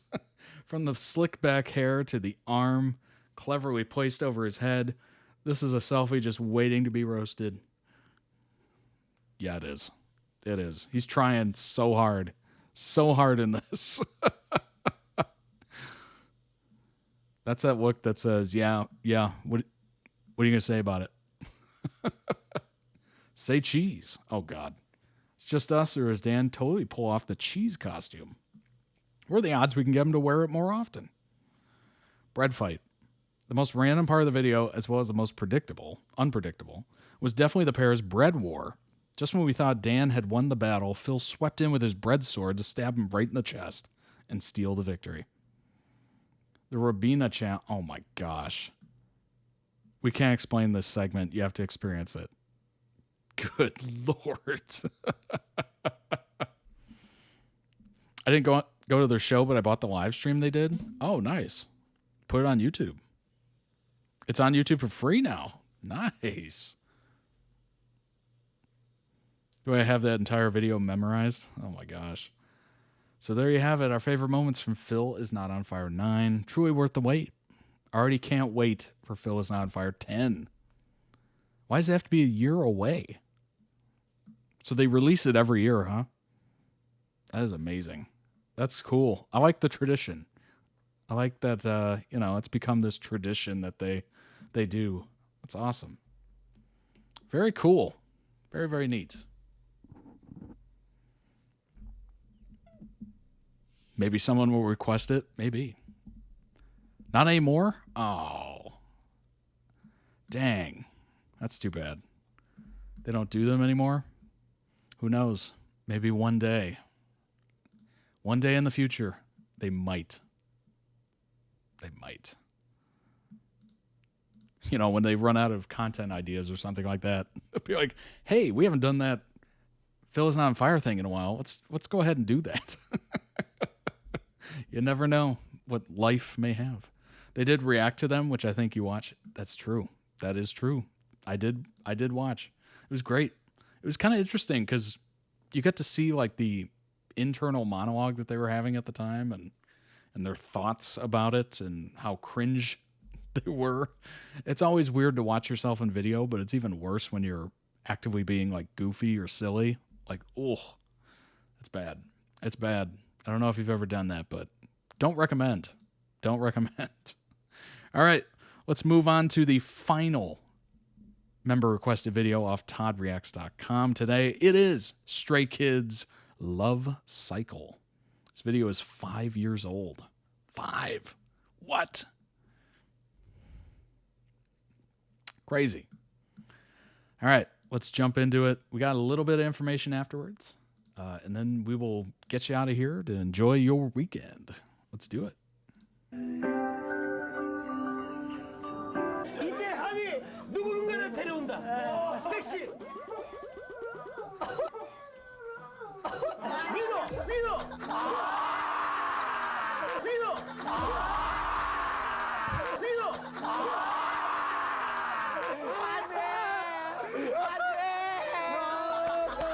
오늘 정말 섹시한 걸?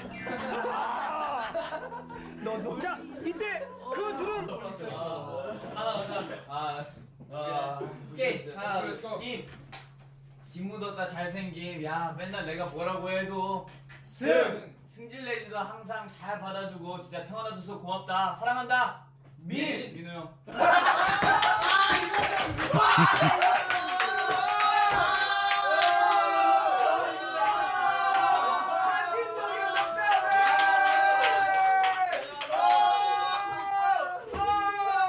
Oh my gosh.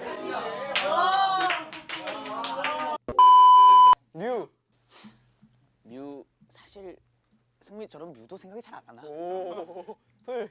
풀도 솔직히 생각이 잘 안 나는데 난 딱 하면 생각난다. 리노 형. I just realized I should probably move this over because I'm blocking some of that. Hold on. I don't want to block some of the subtitles. There we go. That should be better, I think. We'll take it back just a little bit. If my mouse will work, that'd be great.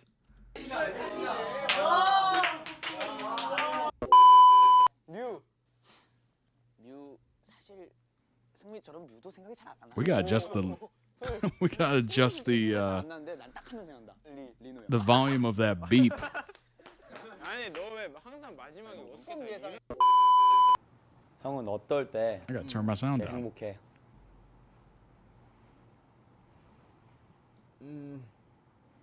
Tell me, baby. 나랑 있을 때 가장 행복하지?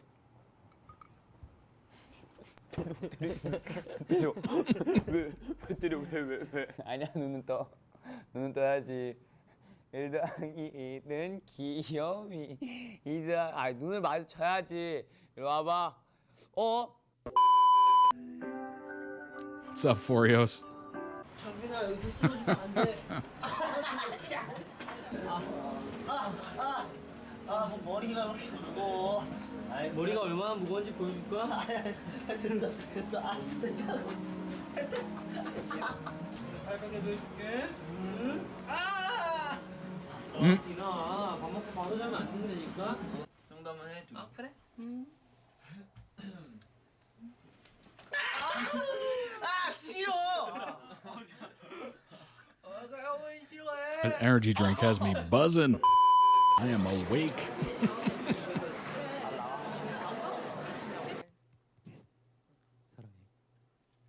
그래?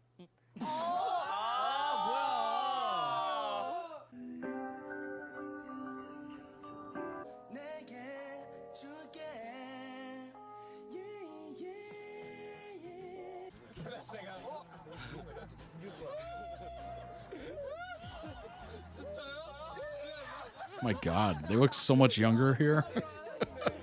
This definitely was a couple of years ago.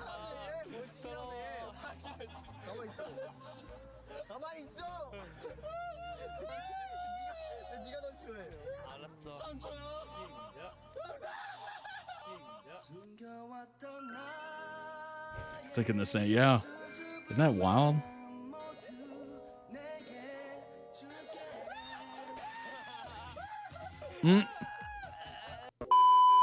따뜻한 남자. 사랑해, 믹스.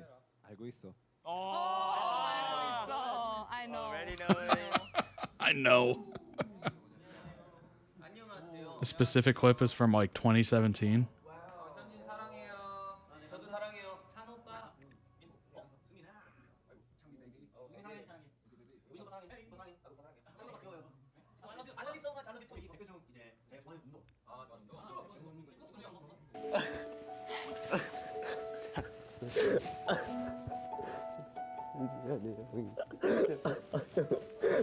미안해요. 진짜로 형이 미안해. 형 왜 미안해?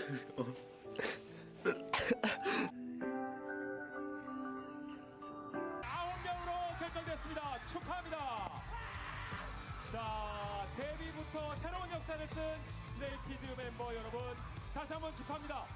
Flashing light warning. Oh my gosh. 필릭스 씨가 가장 좋아하는 밥 반찬은?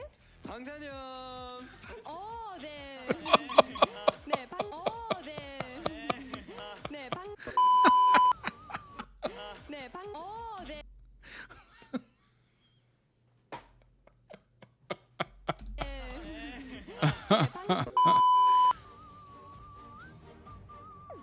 It was funny to begin with, and then the look was just A+.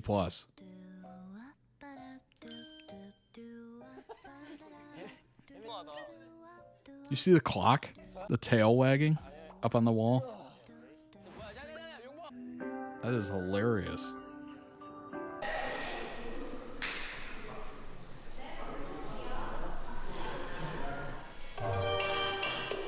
Playing on words.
기분이 어떠신가요, 승민 씨? 아, 이거 뭐야 또? 건들지 마. 자, 인터뷰를 해야지. 인터뷰를 해야 된다고.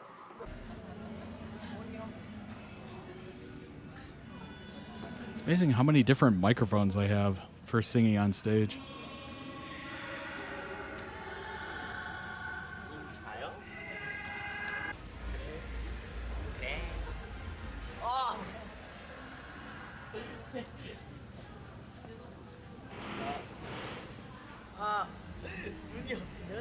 못생겨져요.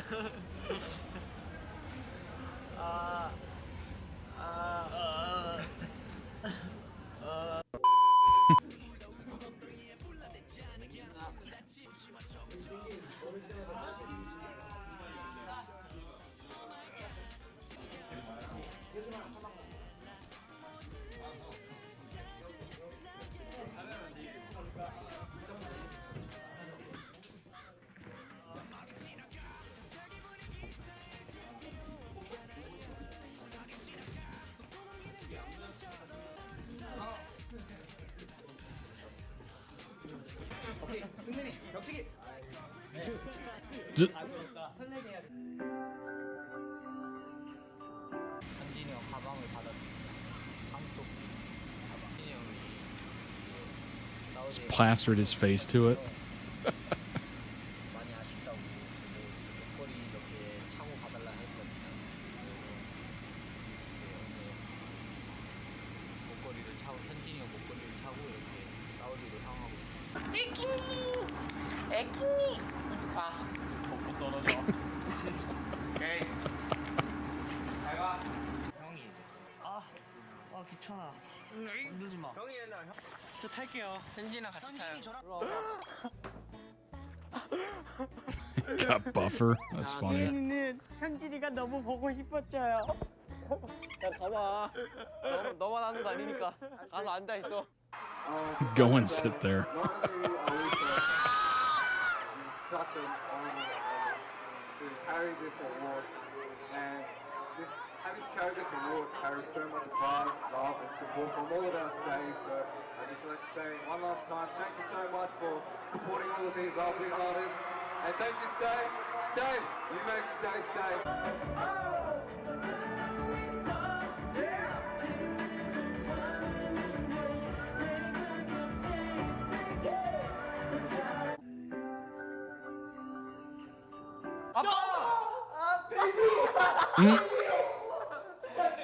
아 그만 좀 해. 좀 아유 좀 그만. The chaos. 황현진 나와. 아. That is a pizza buffet, is what that is.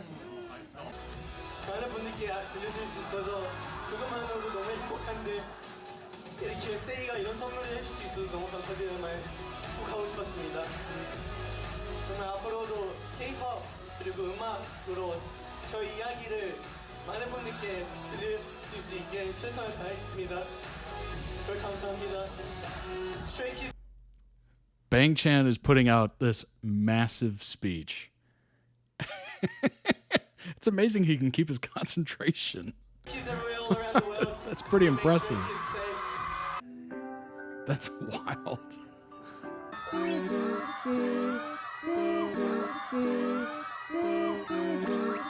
Oh, it's like a Pocky stick. Oh, wait a minute. Isn't that Pocky challenge or something like that? First music show win. 와, 거의 없어요. Pepero. 시작.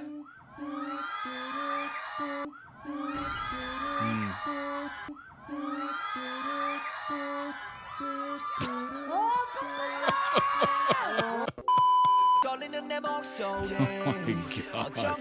You love that game there for some reason? Well, it sounded like the fans were absolutely losing their minds.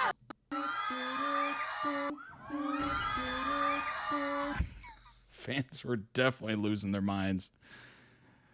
Oh, the Stay go crazy. Stay go crazy for that. I know it. I know it. Throw that some love. Link down below in the YouTube video description for the original video. Go throw out some much-deserved love as well. Check out their channel. They might have other content that you might enjoy, as well as maybe you want to request it for future streams. Certainly do so. Let's go ahead and pull up some information on Stray Kids. Some of this stuff is like really new. Like a week ago. Literally. Stray Kids on tour style, staying cool, and their favorite current trends. Global stardom comes with many lessons, and for Stray Kids, one of them is this. Everyone sweats, just not in the same places. My hair sweats a lot, Han tells Teen Vogue. miming a waterfall cascading off his bangs. Felix, my face doesn't sweat a lot, but my body does, the Aussie says. Yoonjin says, visibly envious, reveals he's the complete opposite. My body doesn't really sweat, but my face sweats. This is wild news indeed.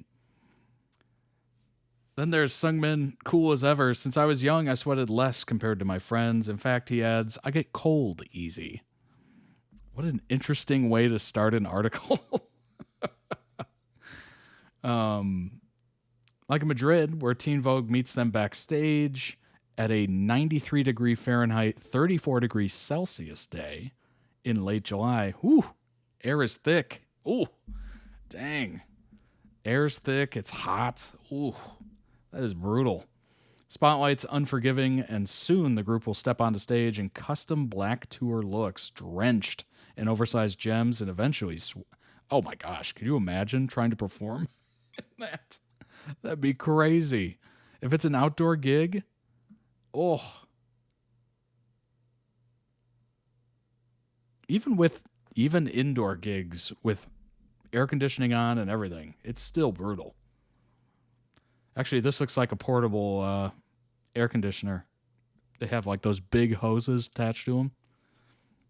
That looks exactly like that.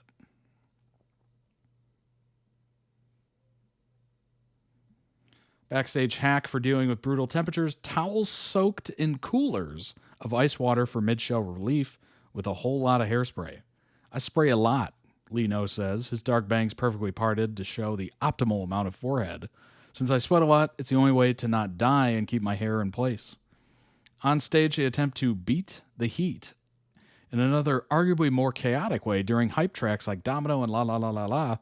The members crack open water bottles and douse the crowd, and sometimes each other. That's thinking. Igniting spontaneous water fights that have become a fan favorite highlight of every tour stop. 1 second, Bang Chan is splashing water in your face. The next, he's giving you a hug over the barricade. These moments are messy, unfiltered, and wildly fun.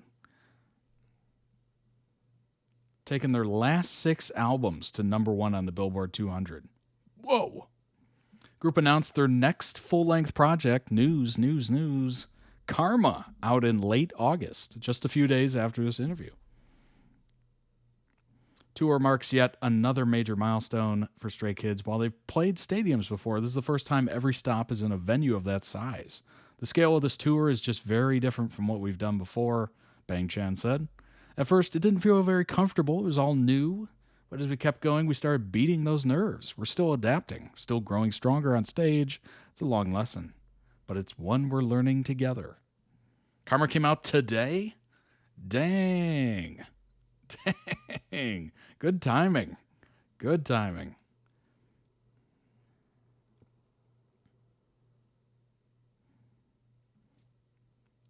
Open air venues. Oh, that'd be brutal. That would be so brutal. First of all, it's the biggest tour to date for us, Changbin said. But I think we needed the outfits to mirror that scale and show our strength and aura from the beginning. You can see that in the fits we're wearing now. He continues, pointing to the black ensembles chosen for the opening look in Madrid. Up close, the ornate embellishments sewn into their suits shimmer like rhinestones but feel more sculptural, like custom jewelry made to be seen from the nosebleeds. It's plastic, he jokes. But the effect is far from cheap. Understage lights, these looks explode with texture and shine, catching the light from every angle. Holy crap. Yeah, that's going to catch some light. Wow. Yeah, it does look like rhinestones. That is ornate.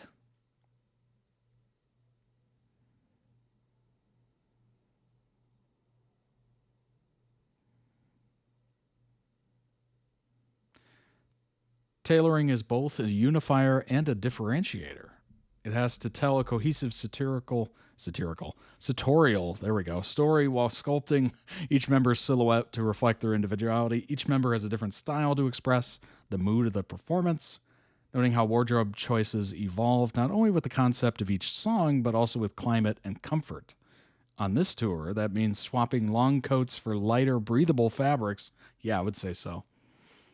Quote, since it's so hot now, we've taken off the outerwear and replaced it with accessories that can be styled as innerwear, like colored shirts, ties. He says of his summer adjustments. Lino adds, if I'm really hot, I'll just take off the outer layer. We usually wear two anyway, so that's one way to deal with the heat. Some members take a more minimal approach. I just take it all off, Bang Chan jokes. And if you've seen the fan cams, you know he's not kidding. Boy, that's a good way to sell tickets, isn't it? Come for the music, stay for the show, is what Bang Chen is selling there. Cohesion matters. Each song is a different vibe, but when we look at the concert as a whole, we need everything to match and be cohesive. The aesthetics, the colors, the mood. Matching the vibe so it flows with the set list is key. That balance between unity and individuality is perhaps best exemplified in the custom red outfits for the second act.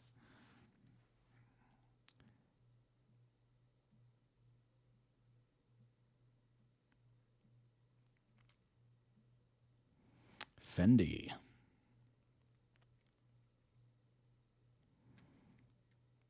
Bang Chan, ambassador of Fendi, wore 2 custom outfits during shows in Paris and Rome, both tailored to emphasize his commanding stage presence and sharp, structured style. Sungmin performing Cinema alongside Lino donned a custom Burberry look, adorned with Swarovski crystals, somewhat of a dramatic departure from his usual understated aesthetic.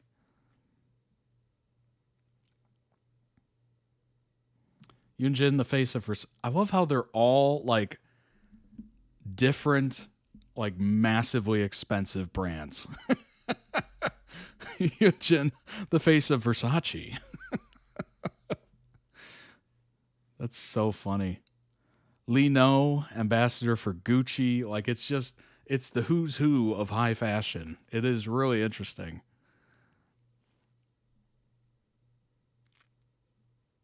It's very, very cool. The other members have thoughts on the keychain trend. Best keychain. Bang Chen chimes in with mock betrayal. He betrayed Bukhari, I guess. He's using Labubus right now. Felix protests, I got my Labubu as a gift, though. As for Bang Chan, I'll stick to my own Wolf Chan.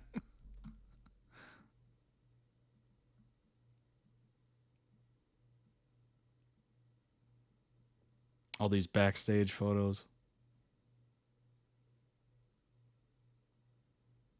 Very interesting.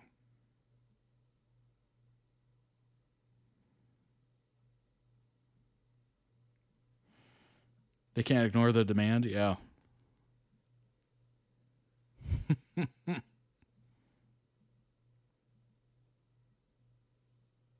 I give him a lot of credit. I mean, performing in open air in the summer, like just terrible heat of the summer, and actually caring about what you're wearing, how it looks, how it matches the vibes, like that is, oh my gosh.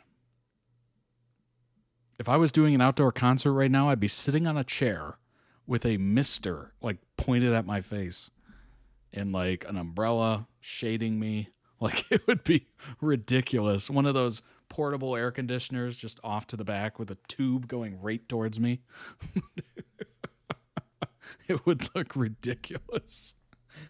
Or just be in like some like glass structure that has air conditioning flowing into it. Just walking around the stage, but still in this big glass structure. During the heat waves that Europe had this summer, actually crazy. Yeah. Oh my gosh. Oh. Yeah.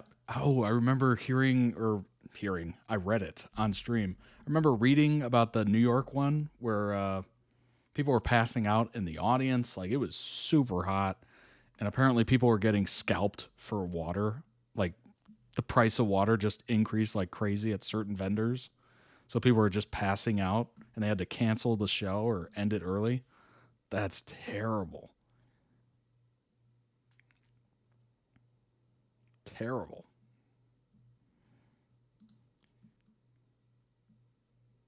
This is not what I wanted. What is this? Stray Kids Tottenham shows are what K-pop is all about. Look at that. Where do I even start? Stray Kids took over the Tottenham Hotspur Stadium last Friday and Saturday, and I'm not exaggerating when I say it was one of the most insane, emotional, chaotic, beautiful, and completely unhinged concerts I've ever been to. Outside the stadium, a random man came up to me and asked who was performing. When I told him it was Stray Kids, his eyes went wide. You have to be big to play that stadium. When I told him they were doing it twice, he was actually speechless. No joke. Honestly, same. I definitely remember reading this. I think we went over this one. I really do. Oh, yeah. I remember this photo. That's awesome. That looks phenomenal, doesn't it? Just jam-packed. Obviously, there's nobody behind the stage. That would be ridiculous. Those tickets would be free. Those tickets would be absolutely free. Could you imagine? At least you get to hear it, I guess. But let's move on to the next one here. Stray Kids unleash powerful ceremony music video alongside fourth album, Karma. This is definitely new. This came out today. Stray Kids are back with their highly anticipated full-length album, Karma, and its cinematic, genre-hopping thrill ride packed with thunderous beats, sharp storytelling, and unapologetic attitude. Led by the fiery title track, Ceremony, the 11-track album, 11 tracks. Dang. Whoa. Reaffirm Stray Kids' place as self-producing trailblazers, yeah, for sure. Helmed once again by in-house trio 3 Racha. Karma confronts chaos, memory, and rebirth, delivering everything from gritty anthems to haunting ballads in under 35 minutes. All right, we got to listen to this. We got to give it a little... This is Ceremony. We're not going to watch it because it'll probably get blocked, but we can listen to it and just have it off screen. If it'll play. For some reason, it just doesn't like playing embedded I don't know why. All right, pulling it up on YouTube. Let's just zoom in somewhere. There we go. That should be good. 20 hours ago, 8.5 million views.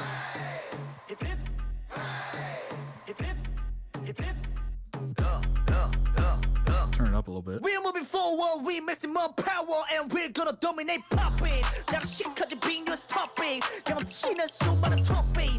No one, nobody can stop me. 수많은 어깨는 돔닦기. Jump up like a pop-up torso lift. Working off time, that ratio got us going worldwide. Thursday day night, they put us in the desert but we survive. Busy giving our light, oh like they were getting all the spotlight. Listen to the war cry. Almost a million likes. Look at that.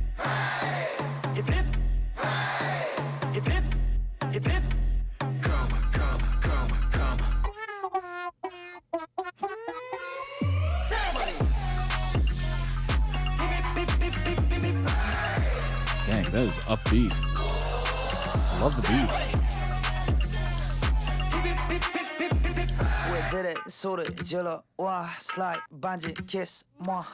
It's like nothing they've ever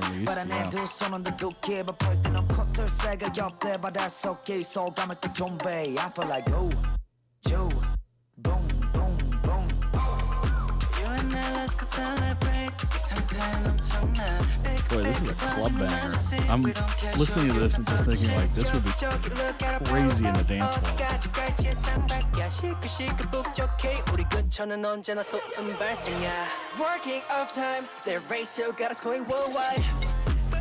Yeah, that would go absolutely nuts at a dance club. Oh my gosh.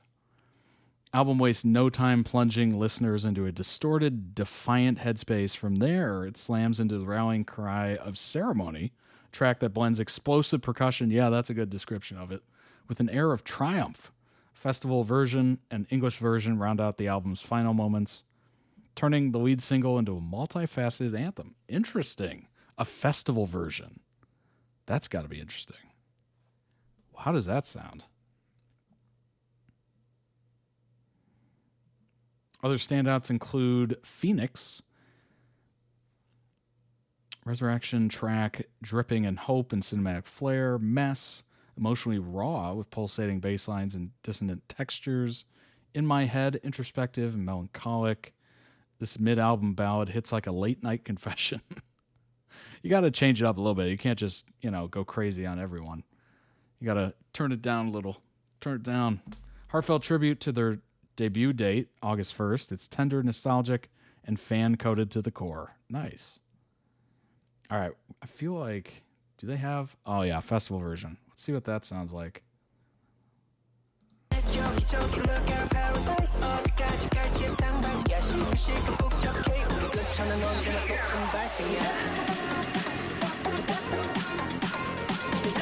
Oh my gosh.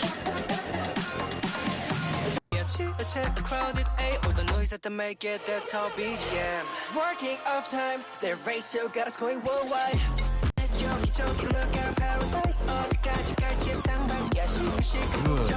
Good word. Wow. Date the Fandom's name was announced.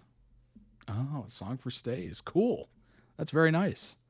That is, wow, that festival version is John Wick club gunfight scene. Like, that is wild.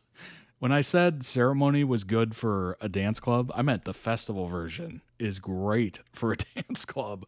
Holy crap. That's wild. I feel like we gotta give 0801.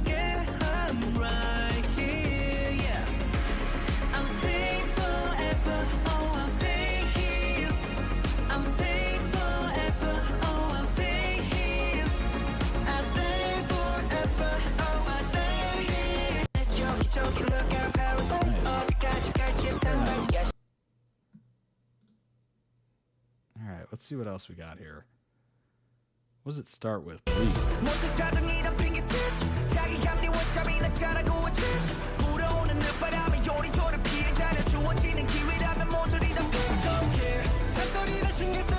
That's good. That's real good. I like that. I like it a lot. Let's go with In My Head. That's the... Yeah, let's do In My Head. A little mid-album reset.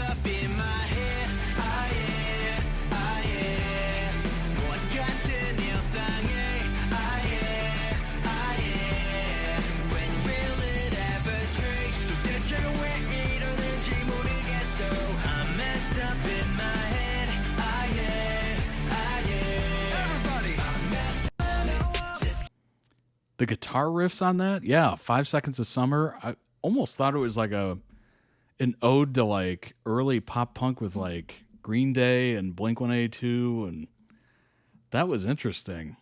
That was very good. I like that. That was awesome. They know how to make music for festival concerts. Yeah, absolutely. Ghost. I just don't know what to say. I lost my way. I feel like I'm a ghost. I'm out of my mind. I don't know why I'm lost in space and time. I feel like I'm a ghost. I say that. Not bad. Not bad at all. Stop the fight, living like a phoenix. Light up the night. I'm reborn. We fight. I can't stop the fight. Living like. You know what I'm noticing? This is a very good, like, obviously it's a good festival album, but and concert album, but it's got that perfect driving quality. Like, you could drive and just listen to this album. It's got enough difference in every song that you're not getting like bored, you're not, changing the channel or anything, or changing the track. And it's got that, like, it's upbeat enough where it keeps you awake if you're driving a long distance, you know what I mean? So if you've ever been on a road trip, you know exactly what I mean. Like, the monotony of driving gets very tiring and your eyes start to droop a little bit, and then you just, oh, wake up, But this would definitely keep you awake. And it's good. It's got enough bass to, let your car do a little boom, boom, boom, boom.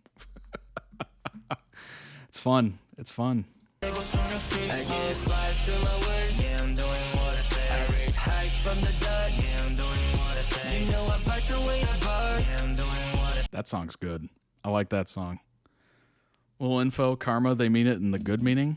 Hard work paying off. Ceremony, they're celebrating the many achievements. Nice. Yeah, it's versatile, for sure. Karma delivers the bold, high-energy stylings we expect from Stray Kids. It's the album's ability to switch gears from adrenaline to introspection that makes it one of their most cohesive and emotionally resonant works yet. I agree. Obviously, I'm not familiar with the rest of the albums, but what we just heard there, little snippets of it, was amazing. You can tell it's Stray Kids, but each song has a little like tweak to it where you can tell they were trying different things, and it's pretty awesome. The reason why they're so successful, yeah, absolutely. I like the fact that their title album got different versions. That's kind of cool. That's so funny. I was like, this is like a dance club. Oh, they got a festival version. Perfect. Oh my gosh.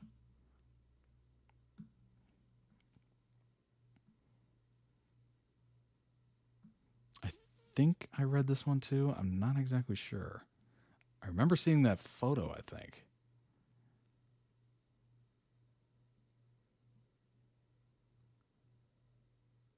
K-pop concerts aren't only about celebrating the music. They're moments of connection, growth, and belonging that celebrate both idols and fans. By redefining what a concert can be, Stray Kids and K-pop as a whole are reshaping how we experience live music. Yeah.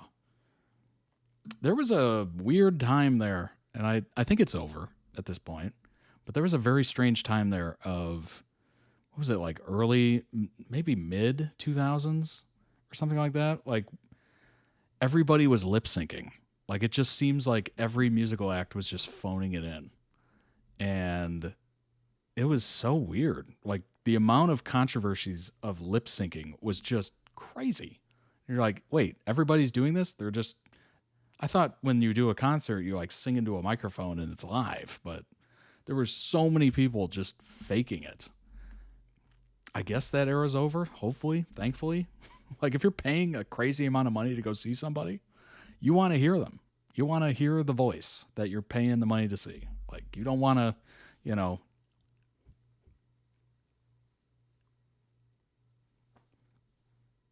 like, who wants to see that? Still very present? Oh, no. Oh, I wish it wasn't. That is so annoying. At that point, you're just, I guess, you know, sometimes, all right, I'll say this. I'll couch it. I'll give some grace. Sometimes there are issues with the voice. Maybe, you know, you're sick. You got some sort of like illness. Your voice isn't working right.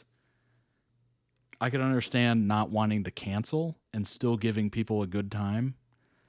But for the most part, if you are able to sing, you should be singing live. And if you can't sing live, then you should tell people, hey, my voice is heavily altered in production. I lip sync on concerts because I just don't sound the same. I mean, you know what I mean? Like, they should come out and just admit, like, hey, I'm not good live, so it's going to be lip syncing. Like, that would be integrity, for sure. But yeah, it's crazy. Depends on the artist. Yeah, of course. Even in K-pop, it's visible. They often make choreographies way too hard to be able to sing the song properly while doing the crazy choreo, and so they result to lip syncing it. Yeah, it's just, I get it. Certainly, if you're going like crazy hard with choreography, there's no way you can sing, right? It's just, I guess I'm not. If you're doing choreography, that's at least something. You're doing something live, right? So maybe that's fine. But obviously, if you're not doing choreography, this is more aimed at them, the people that just stand there. Maybe they're just standing at a mic. Maybe they have a guitar and a mic. Maybe they just walk around the stage. They're not actually dancing. Or when they dance, it's like,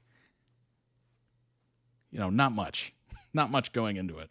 Like, those people have no excuse at all. Definitely depends on, yeah, exactly. Absolutely. JYP Entertainment, whoa, crazy zoom in. JYP Entertainment vows legal action on cyber attacks against Stray Kids, criminal complaints filed over hateful rumors. Whoa. JYP Entertainment says it has already filed criminal complaints over hateful rumors about Stray Kids, pledges zero tolerance in court, and invites fans to send evidence while the group's world tour gathers steam. Stepping up its protective measures for Stray Kids amid a wave of harmful online content as revealed in their latest official update. This was long overdue. Escalating online threats and firm agency response. On August 19th, literally a couple days ago, JYP Entertainment issued a detailed statement announcing the filing of fresh civil and criminal. Boy, criminal's bad. If you're getting a criminal complaint, you did some dirty stuff. That's real bad. Against anonymous individuals who have been disseminating false rumors, insults, and defamatory content about Stray Kids' various social media platforms. Agency underscored its zero tolerance policy, vowing no settlements, or leniency, while committing to full cooperation with investigative authorities to uphold the artist's fundamental rights. Interesting.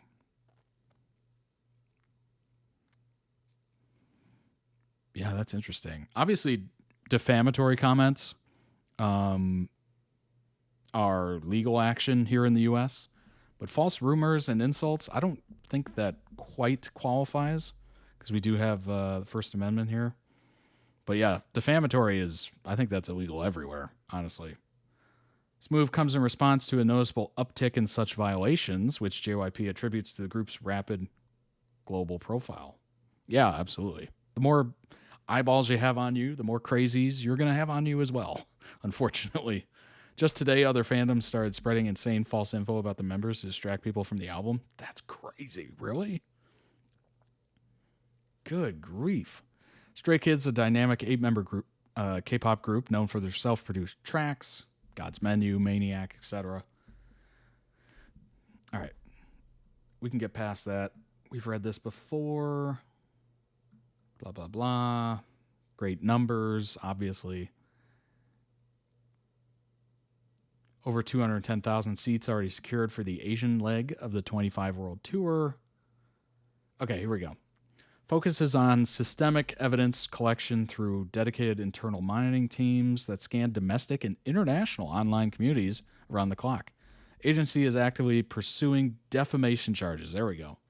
Under relevant laws, with plans to initiate additional lawsuits whenever new infringing material emerges. Proactive stance aims to not only address current harms, but also to prevent future disruptions. Honestly, this feels like in Korea, they're way harsher on anything they hate. Interesting. Well, that's too bad.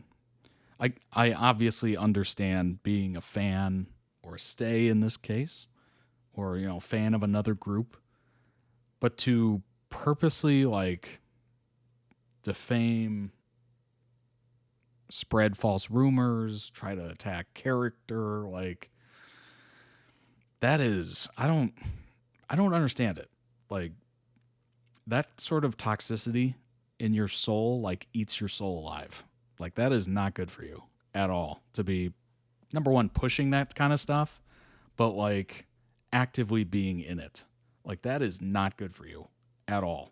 Certainly long term.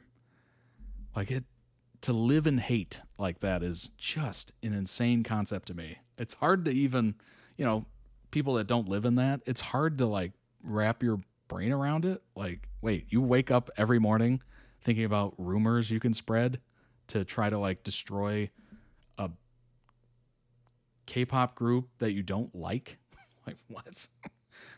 Don't you have something better to do? Clearly they're doing their own thing. They're not really listening to you. What is the point of that? Think it's a thing, lower this other group to raise the group you love? Yeah. It's a weird way to try to boost the other people, but instead what they should be doing is focusing on supporting their own group, right? But they don't think that way. They're not oh, I'm just going to try to boost, I'll post good things about my group and try to drown out the people who are posting good things about their group. They're instantly just like, if I tear them down, ours will go up. It doesn't work like that, like ever.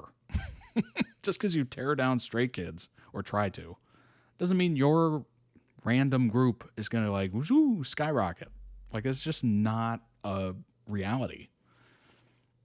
You can't shame people into liking people you like. Like, that's not going to work at all. Wider implications for fans and K-pop landscape. Mobilizing community awareness against cyberbullying. JYP is empowering Stray Kids' dedicated fandom stay to play a vigilant role in spotting and reporting issues. Industry analysts suggest this could set a precedent. This, what I was going to say initially, is this kind of reminds me of Napster. If you're old enough to remember Napster, or you just know of it, all it took, so basically, if you don't know what it is, it was a peer-to-peer sharing software. Go on to Napster.com or whatever it was, and people would upload copyrighted content, and then you could download said content. So it was a peer-to-peer sharing platform, right? It was meant, or at least it was defended as, oh, it's just a community for people to share content, you know? Like, we don't have anything to do with it. They're choosing to do that. So Napster was taking the approach of, we're just a platform. It's how the users treat it and use it. That's their situation. It's not ours. Like, they were trying to like hands off it. Like, oh, we just put it out there. No big deal. It took the U.S. federal government, to start charging like grandmas and like kids or kids' parents or whatever, thousands, if not hundreds of thousands of dollars in damages. Like, it took that to scare people away from it. So I'm thinking this, it kind of reminds me of it. JYP is trying to at least get a couple of people in trouble so that the rest kind of quell. Will it work? Maybe. Yeah, if they're able to get a couple of these cases to stick and people actually, you know, get punished for it, maybe it'll stop. But, you know, I don't know. Is it going to? Maybe. It'll only work if they actually punish people. Yeah. If they punish a couple people and it's brutal, like they make an example out of them, it'll get people to kind of slow down. That's for sure. Like that happened with Napster big time. Until Kazaa. And then people started using that. Just completely forgot about the lesson. This is a new platform. We're just out here sharing songs. No big deal. I'm not pointing fingers. I will not admit on the internet, but I have seen those websites, and I have seen what they do. If you know what I mean. Hasn't really made it stop. BTS's company was sending people to courts for years now. But what was the punishment for them? Like, maybe they had to pay legal fees, so that's definitely a form of punishment. But, like, they need, what am I, representing JYP? They need something big, something real big, like a big payment. Like, you owe, I don't know, hundreds of thousands of enter whatever currency, right? Or jail time. Ooh, that'd be a big one. Imagine if they sent someone to jail for that. That'd probably slow people a little bit. Like, is this statement I'm about to put out worth jail time? Like, that would definitely do it. But, yeah, that's a bold strategy. We'll see if it does anything. I don't know. It's tough. It is tough. I mean, obviously there are important reasons why we have anonymous internet accounts, whether it's opinions that might be deemed dangerous or rebellious, or, you know, maybe you're a journalist in some area where they're not too fond of journalists and you're trying to get some truth out, or truth as you see it. That's certainly important. But yeah, it is a weird thing. Like, it's important in certain realms, but it's also destructive in others. Like, trying to find the balance in life is just impossible. It's just impossible. And if you give people the opportunity to be anonymous, people will use it for good, and people will also spread ridiculous rumors about Stray Kids during their launch week.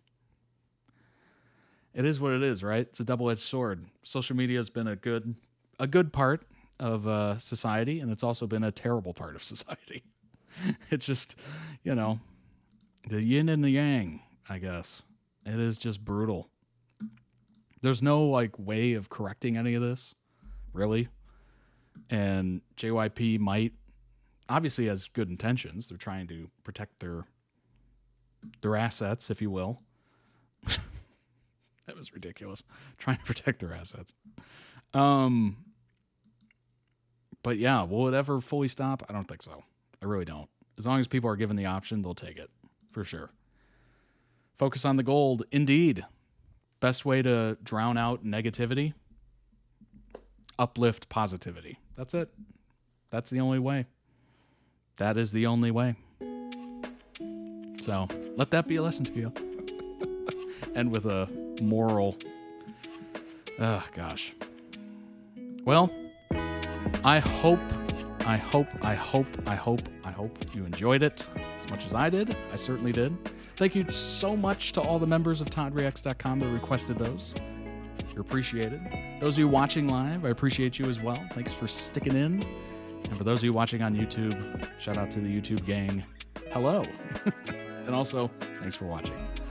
Subscribe, follow, all those good things. Check out the website, ToddReacts.com. And I will see you all in the Discord. I hope you have a great weekend. Enjoy yourselves. Have fun. Stay safe, of course. And I will see you later. I'll see you on Monday. How about that? Bye-bye.